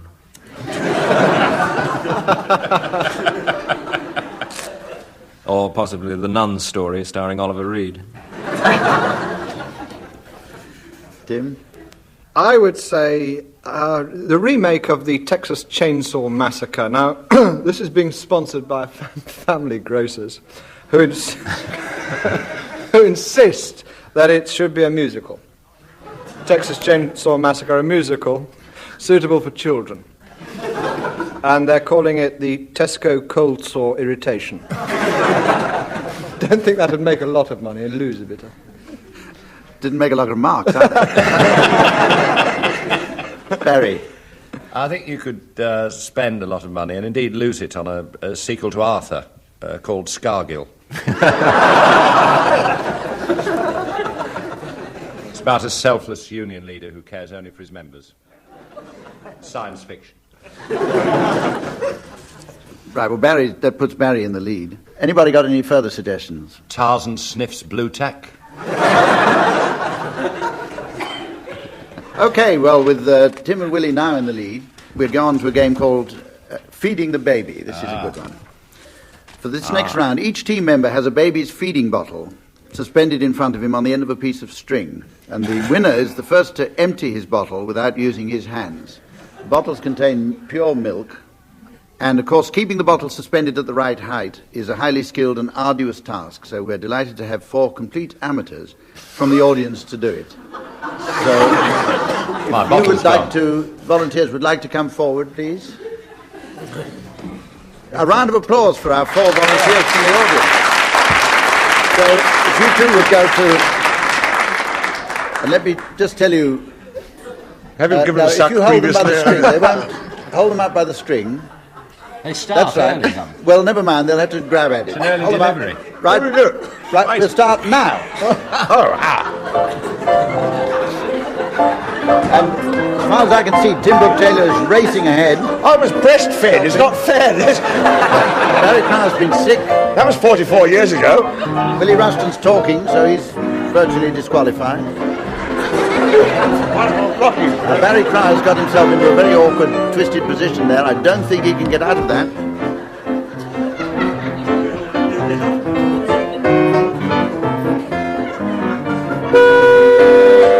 Okay. Oh, thank you. Right, now, if you would come to me, the 4 volunteers from the audience, Mummy! hold the bottles up upside down. I'm engaged. Because I'm thirsty too. And it looks from this. Sorry, dear. That's the winner. You, Tim Brooke Taylor's the winner. Oh. Thank you very much. And thank you. A round of applause for the 4 gallant members of the audience who came and held the bottles there. He has an unfair advantage. He's still on it. I hope you noticed that... During my commentary, I hope you noticed that I tipped Tim Brooke Taylor to win that one, and indeed he did. Yes. We go on now to Sounds Peculiar, and this is the round in which I play a few bizarre sound effects. When I say I play them, actually I employ somebody to play them. And I want you to tell me what you think they are. Humph, you did say it was Highbury followed by the Angel, then Arnott's Grove, didn't you? So I'm still worried about that. Sorry, I interrupted. I beg your pardon. No. Yes. Really, Okay, but Barry that Cry, doesn't- here's your sound effect.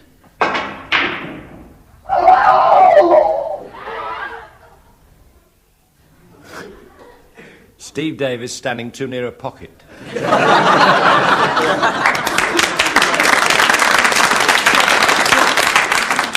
I think you're right. Can we hear it? Is it possible to hear that one again?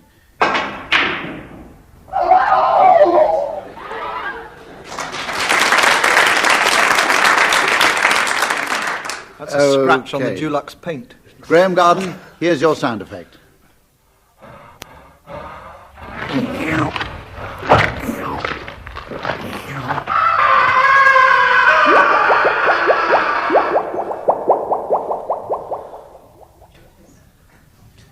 Yes, we really are trying to inject a serious note, aren't we? I think that was Cyril Smith amalgamating with the SDP.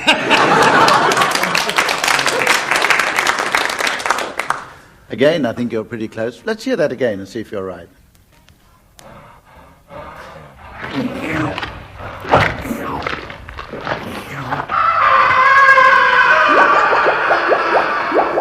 I think that's an unsuccessful competitor, and it's a knockout. The scream was Shirley at the hairdresser's, I think. Hans and Lottie Hass going too far. Tim, here's yours now.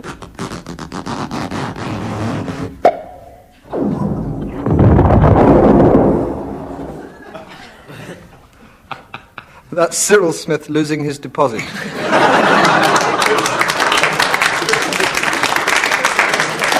How would he know? I think that's pretty good too. Can we hear that again?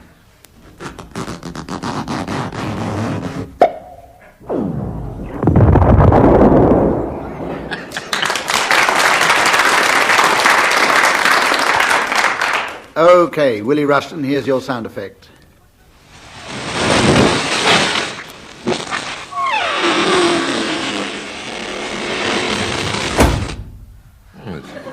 Cyril Smith's getting it back.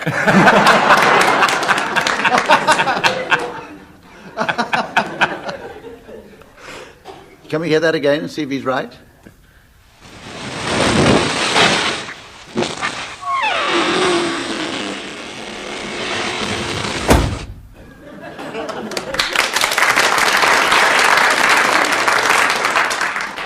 Diana Dawes making a comeback.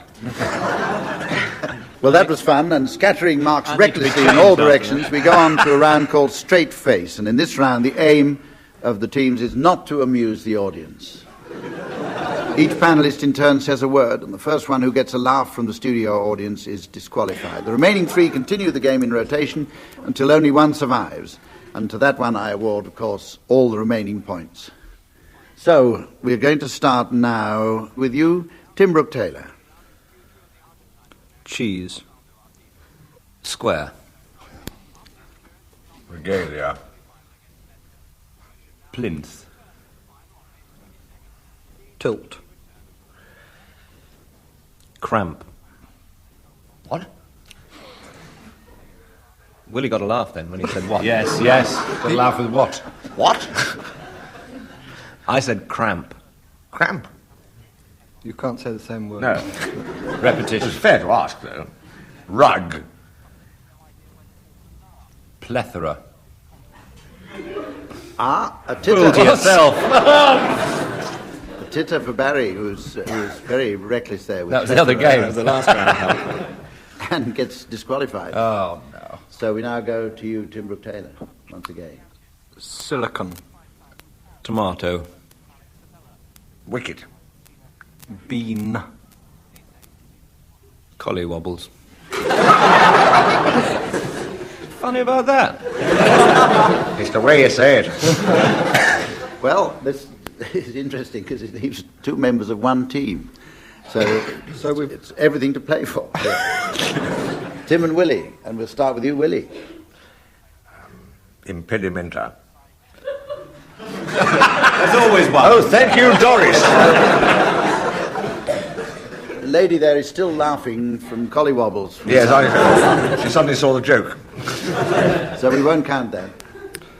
Armpit. Dewlap. Gregory Powder. What? A word, surely. Sorry, I didn't know you were still in the game. I'm terribly sorry.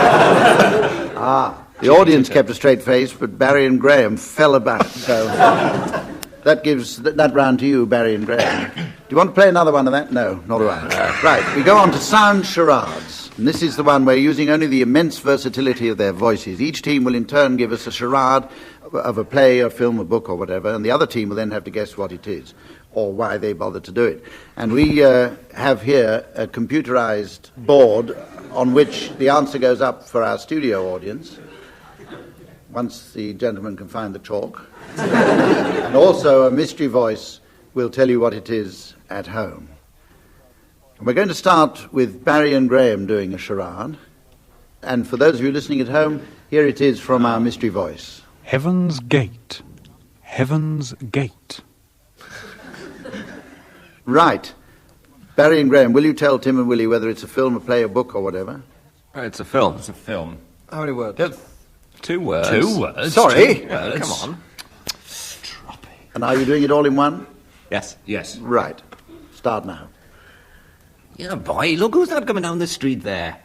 It's all Dyer. Yeah, look at him. He's hobbling a bit, isn't he? He's hobbling. Hobbling and wobbling. Yes, he got one leg longer than the other or I something. don't know. I don't know. I've never Very seen him walking strange. like that before. No way for an undertaker to walk, is No, it? He's no. known as Die the Death in the village, you know. Is he Oh, really? yes. Ah, you ought to join us here.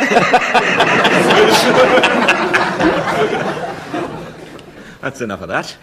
Okay, it's for you to guess now, Tim Yes, and Willie. finished. Hopalong Cassidy. It's 2 words. The Irish, no.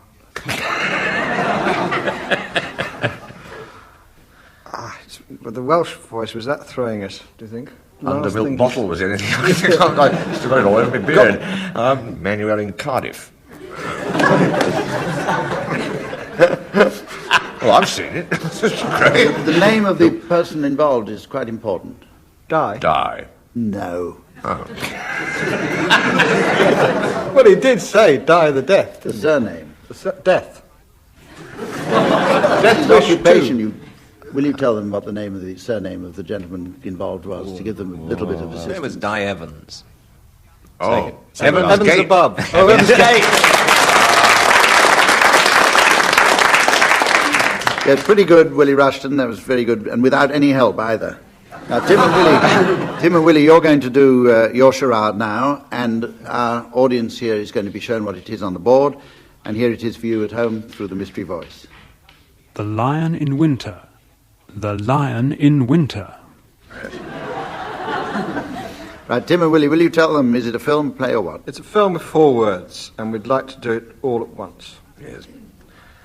Speaking purely as an elephant. Yes. I feel that I should be king of the jungle. You think you should be king of the I jungle? think you should be. And anyway, you're quite welcome to it. This is about 14 foot of snow, and my feet are freezing. Your feet are freezing. Think what it's like for me. What, are you a brass monkey?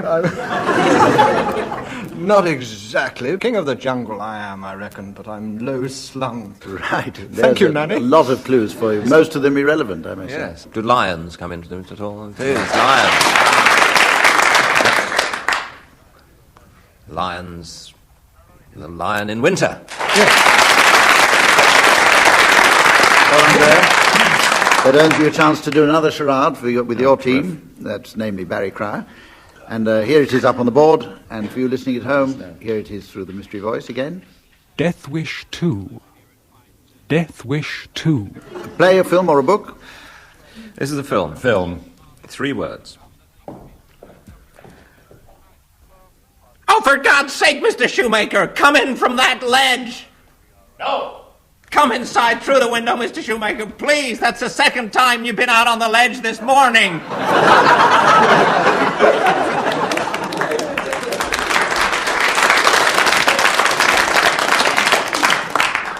A load of cobblers.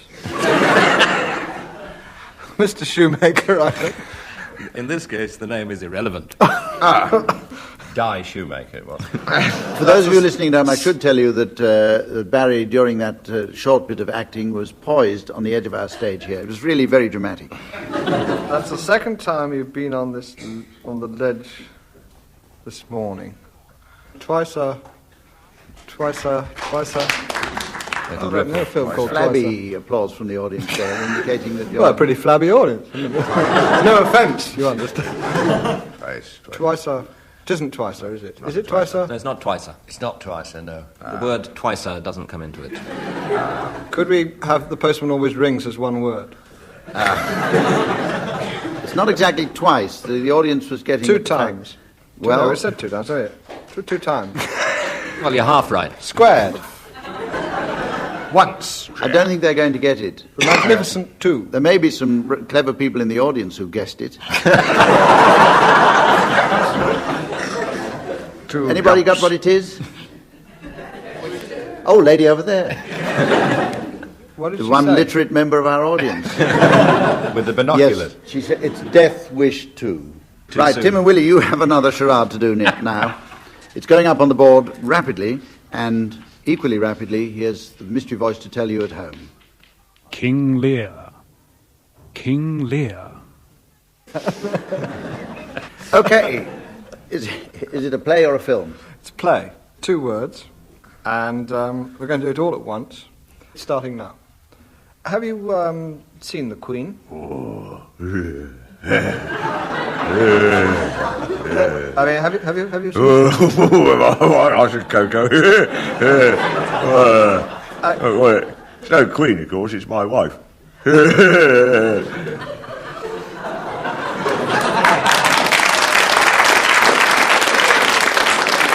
Right. Royal Flash? No, I'm afraid it isn't. Is there a royal connotation in the title? Oh, yeah. Definitely. I've got it. King Lust.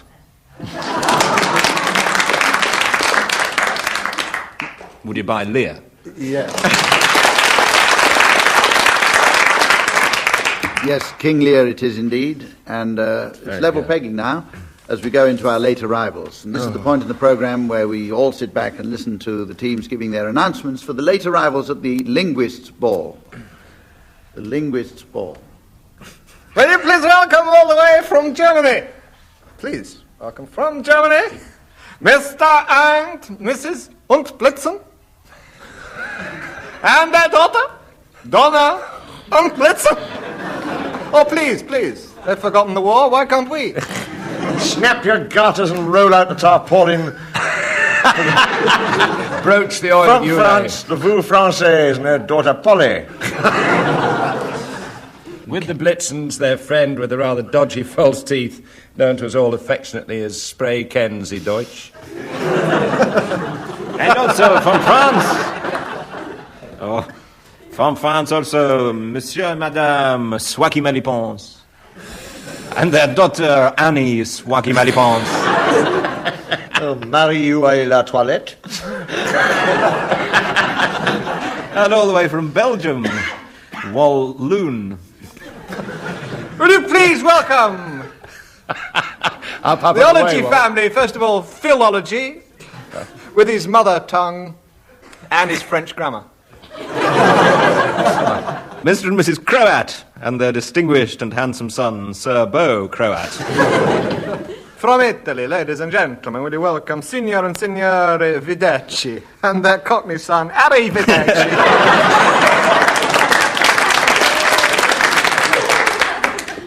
Oh, there's Idiom Amin, and his pigeon, English. And all the way from South Africa, Mr. and Mrs. Econs, and their son Arthur Econs. Yugoslavia. And Czechoslovakia. What a great act they were. Oh, there's Patois Boulay. Singing My Old Dutch and Sweden Low. Linguaphone.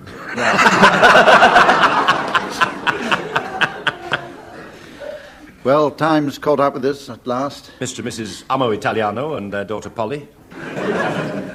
Mr. and Mrs. need a phlegm to speak Dutch, and their son, Hugh, need a phlegm to speak Dutch. Bonsoir, madame et monsieur. That puts Tim and Willie in the lead for this week, and they're the winners. Round of applause for them, please.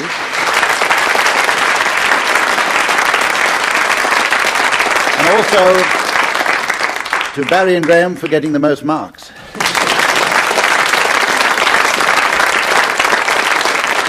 And from all of us, goodbye.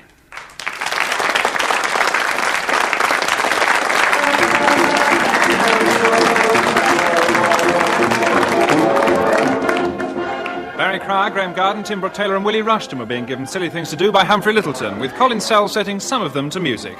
The programme was produced by Paul Mayhew Archer.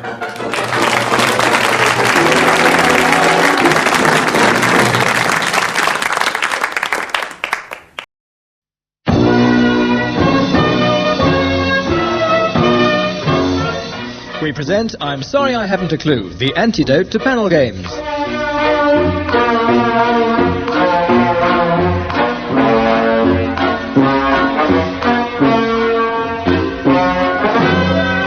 At the piano is Colin Sell, and your chairman is Humphrey Littleton.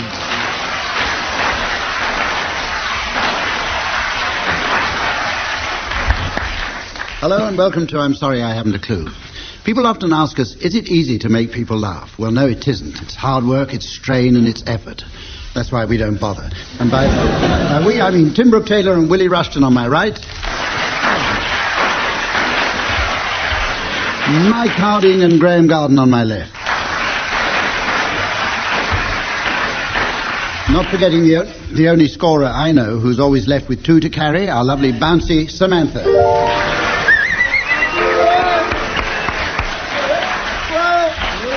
Yep.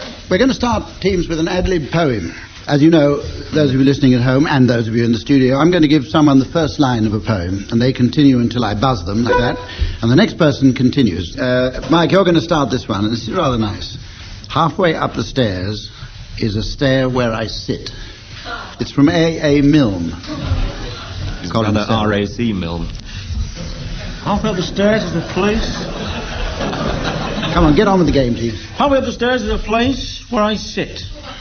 I go with half a pound of dates, and all the stones out I spit. My grandma taught me this to do when I was but a widger. What's a widger? Something too difficult to rhyme with. Yes. You can make up anything you want. I often play with my widger, said Christopher. I said, did ya?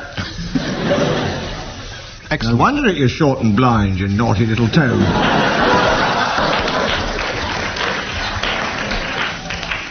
Be off with you, get down the stairs and go and play in the road. Meanwhile, in the nursery, the toys were coming out. It was about time they did, I thought. And they all gave a shout. Whoopsie daisy, whoops-y me. This is what they'd say. The chocolate soldier stood by the fire and melted clean away.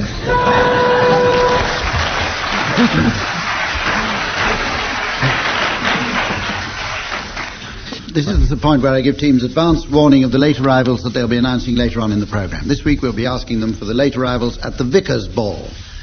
Vicar's Ball. We have a round called Mad Wriggle. It's a musical round in which each team will give us a folk song, or madrigal, on a specified subject. Tim and Willie, would you like to give Mike and Graham a subject for their folk song, please? Yes, we'd like it to be the Sellafield Catch.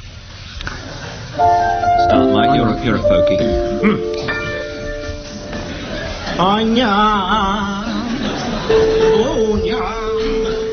I'll sing of bonny Sellafield on the hills of Cumbria,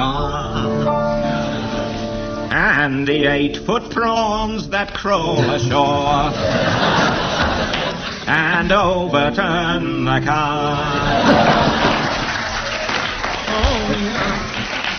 Oh, but now they've closed the station down, and 'tis an amusement parking yard. You can tell the folks what's been there, 'cause they all glow in the dark.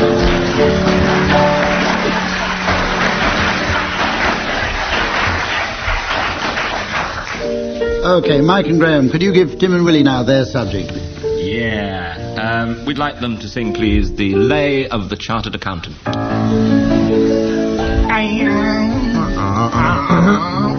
enough. A wandering chartered accountant to a massage parlour went. He said, I'll put it to you straight, I am extremely bent.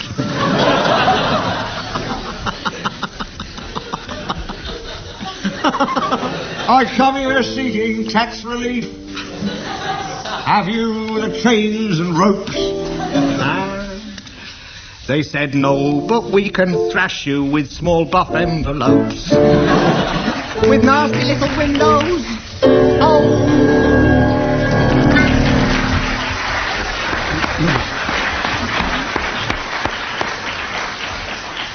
Well done, teams. Samantha's just handed me the score.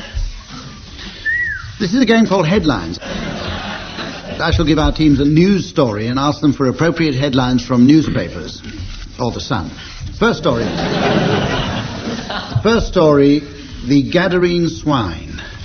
Let's have a headline from you, Mike Harding, from the Financial Times. Oh, the Gadarene Swine in the Financial Times headline was pork scratchings up 2 points.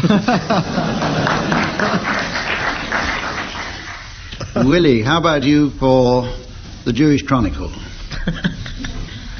Israeli fleet attacked by non-kosher missiles. Graham, the Sun. The Sun. Nude pigs in Satanist death plunge.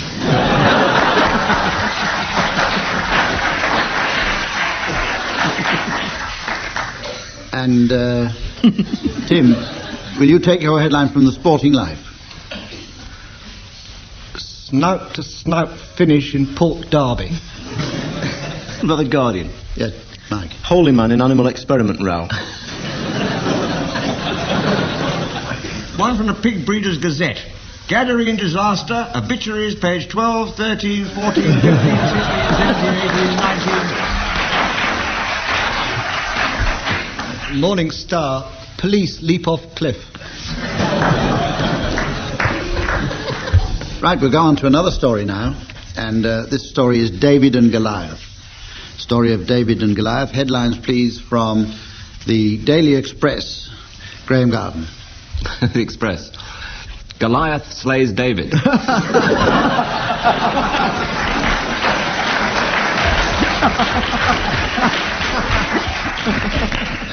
Tim, what about the Daily Telegraph? I was first in after the stone, writes Max Hastings.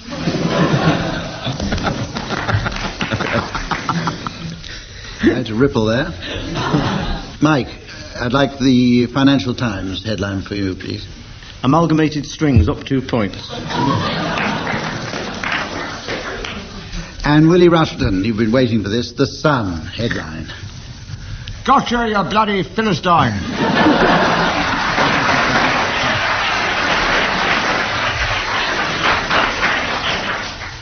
Any more? Well, I would just like to have the Pig Breeders' Gazette. David slays Goliath, no pigs involved. Few pigs involved. The early edition of The Guardian carried the headline, David slaps Goliath. But that was later corrected to David slays goldfish. Sporting Life, Goliath to make comeback. OK, then, we'll go on to the next round. All right, Samantha, lovey? Got a score for us there? Good. Sound charades.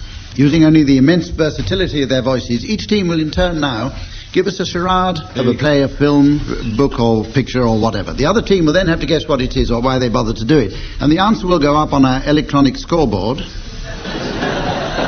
here in the studio, while a mystery voice now reveals all to our listeners at home. Lou Grant. Lou Grant. We're going to start with you, Mike. We're going to start with you, Mike and Graham. Is it a film or a book or what? TV. How many words do we know? 2 words.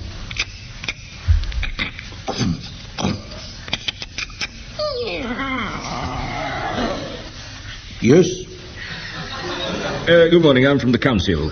Oh, pleased to meet you. Come about the planning permission and the money that you require. And what was the money for exactly? It's for the outside toilet. City by the nose. Well. Ferrets is getting cold in winter and I have to go out there with them dammy trousers like. Be absolutely no problem at all. You just sign here, please. Thank you. Sign. Scribble. Yes, the end. Right.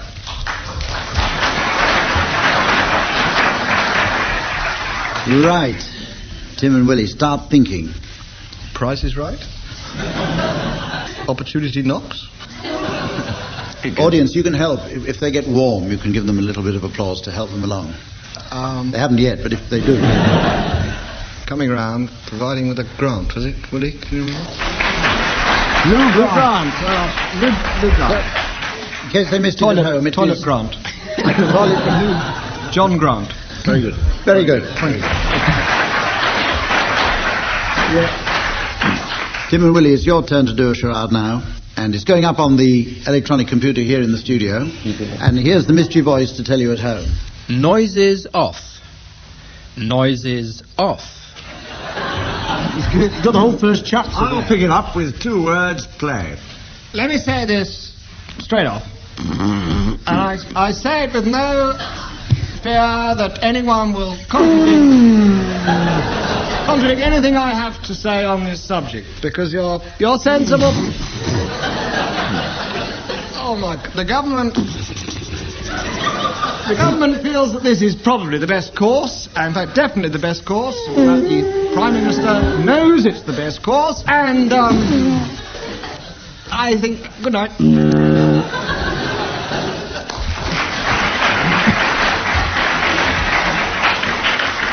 Okay, start guessing. Graham and Mike.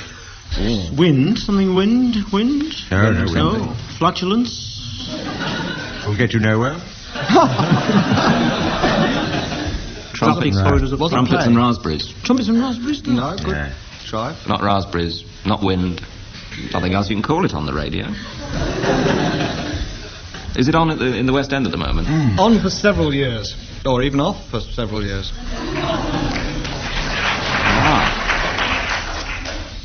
Noises off.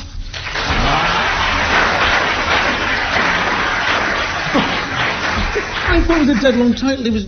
And Mike and Graham, you're going to do another charade now. It's going up on the electronic board here, and here it is for you at home. Oh, Swedish gangbang. Swedish gangbang. Just might leave it in by mistake. The Outsider. The Outsider. Okay. Is it a film or a play or a what? It's a book. A book. How many words? 2 words. You touched your ear. Does that mean it sounds like? No. Just means I got an itchy ear. Here we go. Can I come in? No.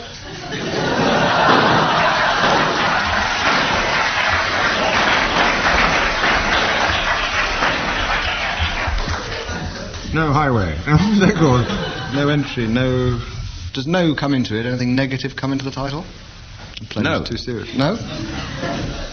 First word's a very short one, I should tell you. The second word isn't. Could be if you said it first. Can I come in? No. It's part of the title. Get out. I never read that book.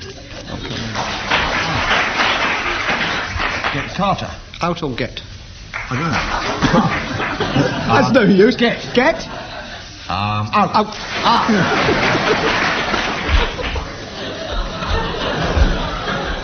That's not the first word. That's the long second word, is it?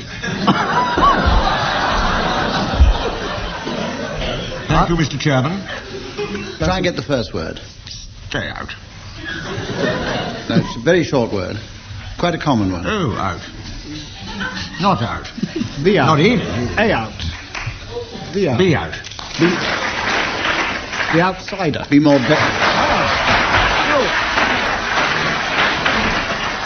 Brilliant. Let's hurry along now to your charade, Tim and Willie. It's going up on the board here, and here's the mystery voice to tell you at home. Blind date. Blind date. Right, Tim and Willie, is it a book or a play or what?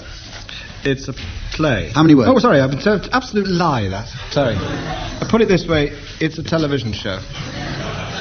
And it's 2 words. Right, carry on. And we'll do them both together, all right? Yes. Romeo, Romeo, wherefore art thou, Romeo?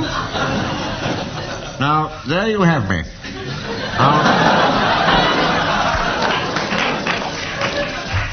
Good question, but wasted on me. I could tell you, but the guide dog has gone after the cat.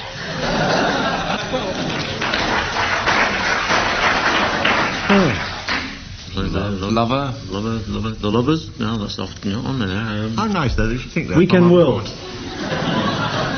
A lot of people do it at weekend, you know. Is there a the in it? Did you hear his... And the. There's one of an article. Do you get a huge round of applause if and or the was in it?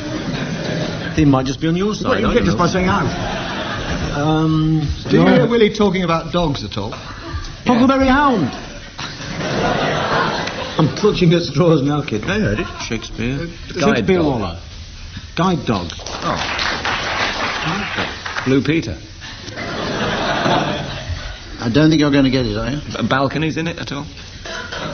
The dog on the balcony? Could be, it's difficult. It's difficult Balcony to see from dog. here. Deputy dog. Difficult to see. Difficult. It's not blind, is it?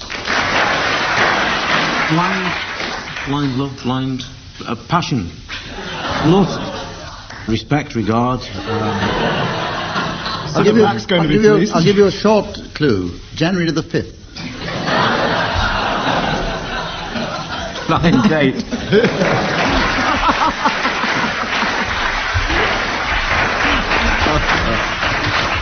Okay, we're going to rush on now to a round called Misleading Advice in the Railway Station. I want suggestions from our teams for misleading advice in a railway station, and the first prize is a job at Victoria. Start with you, Willie Rushton. Yes, this is the London train. Best be quick, the pork pies are always popular. Connecting doors between carriages are all automatic. Please lean out of the window. Comfortable hammocks are located above the seats. 125 means it's a train that'll stop on request. This train will be on time. And our inspector will be pleased to give you any information you require. The ticket collectors are always happy to change a £50 note. And cheerful porters will carry your luggage. We are getting there.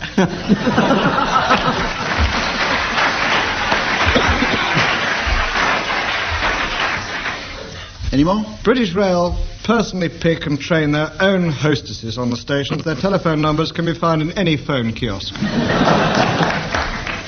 All our pies are fresh. Please ignore the barking. The sausage rolls are meant to move. Okay. Well, I think we'd better get on to the next round, and it's one that involves our pianist, Colin Sell. Colin got where he is today through years of arduous practice and profound study. Selfless industry which now reaps its just reward as we invite him to accompany the teams as they sing one song to the tune of another. Graham Garden, I'm going to ask you to sing the words of Does Your Chewing Gum Lose Its Flavour to the tune of Andrew Lloyd Webber's Memory.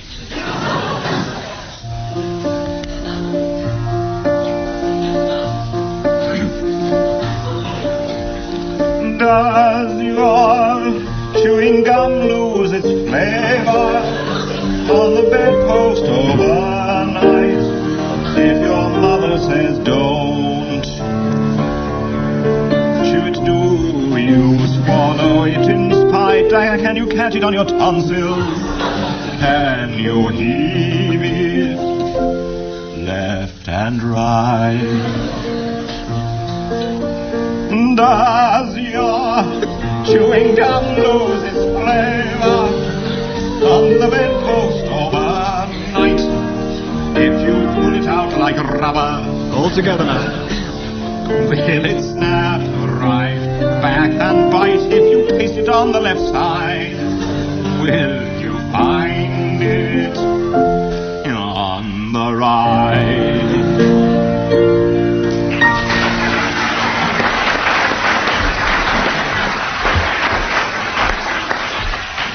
Thank you, Graham. That brings your score to 6, and we go on to Tim.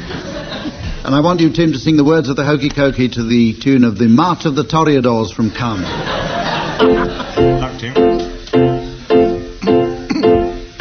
You put your left arm out, left arm in, left arm out, and shake it all about. You'll do the hokey cokey and turn around. That is what it's all about. You put your right arm up, right arm in, right arm out, about.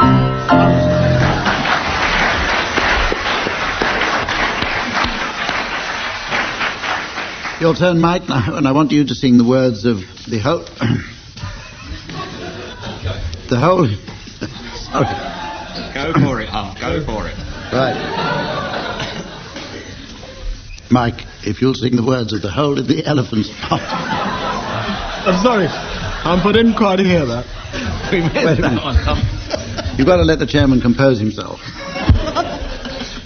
Mike, the words of the Hole in the Elephant's Bottom to the tune of... to the tune, wait for it, of Lara's Theme from Dr. Giovanni.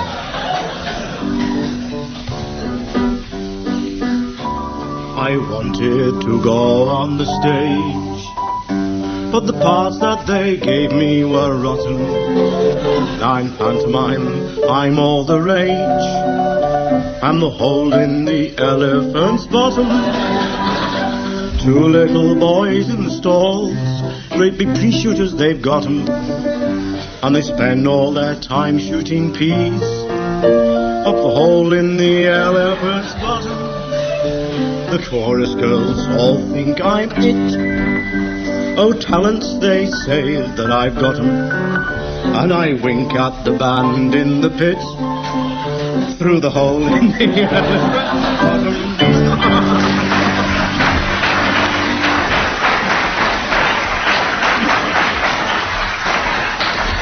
Oh, they don't write them like that anymore. It's up to you, Willie Rushton, to even up the score now with the words of Send in the Clowns to Early One Morning. Isn't it rich? Are we not a pair? Me here at last on the ground, you in midair. Send in the clowns, isn't it bliss? Don't you approve one who keeps tearing around? One who can't move, where are the clowns? Send in the clowns, just when I'd stopped opening doors. Finally knowing the one that I wanted was yours, making my entrance again my usual fare. Sure, of our lines, no one is there.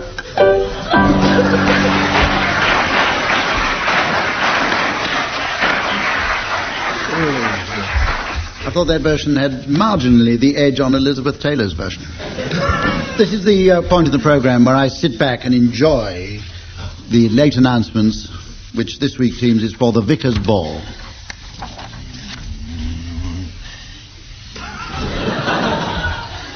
And that brings us to the end of this week's program. I have a lively trio which I'll try out on you. Te Deum, Benedictus, and Magnificat. Being an ecumenical thing, there's a couple of Roman Catholic popes come across. Couple? First one, well, it's a schismatic show, this. First one's Pope Cicola. And the second one is a German pope, Pope Gosdewiesel.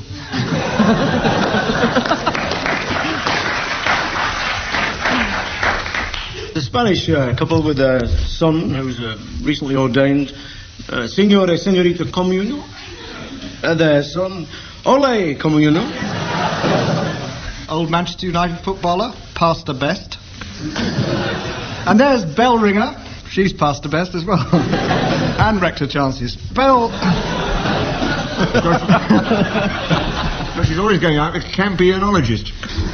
And Bob Major. They make an appealing couple. I'll lead us in the first psalm, Psalm Enchanted Evening. Ah, Lord Ismay. The inventor of the Lord Ismay Shepherd.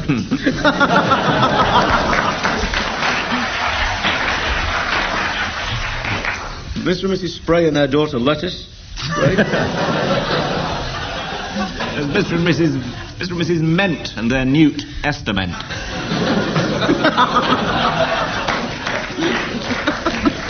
Oh, this is unusual. Cannon Balls has just arrived without prior notice. And then there's the Greek Orthodox couple, Mr. and Mrs. Aribides, and their daughter Rose Aribides. Japanese parson coming through the door. He's the chaplain of the Kawasaki Motor Works. Rev Yamota.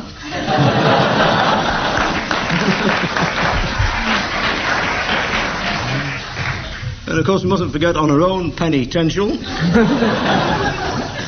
And the first dance is the Quaker, twice round the room and outside for your oats.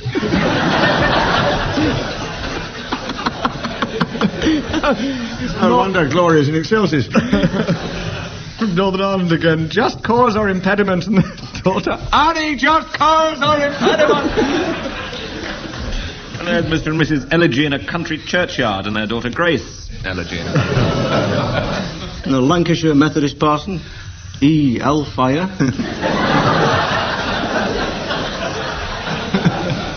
You've been listening to the Mike Harding Show.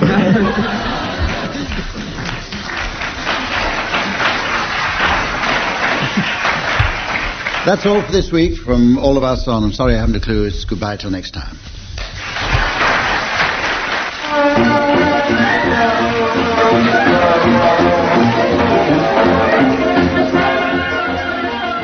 Tim Brooke Taylor, Graham Garden, Mike Harding and Willie Rushton are being given Silly Things to Do by Humphrey Littleton, with Colin Sells setting some of them to music. The programme is produced by Paul Mayhew Archer.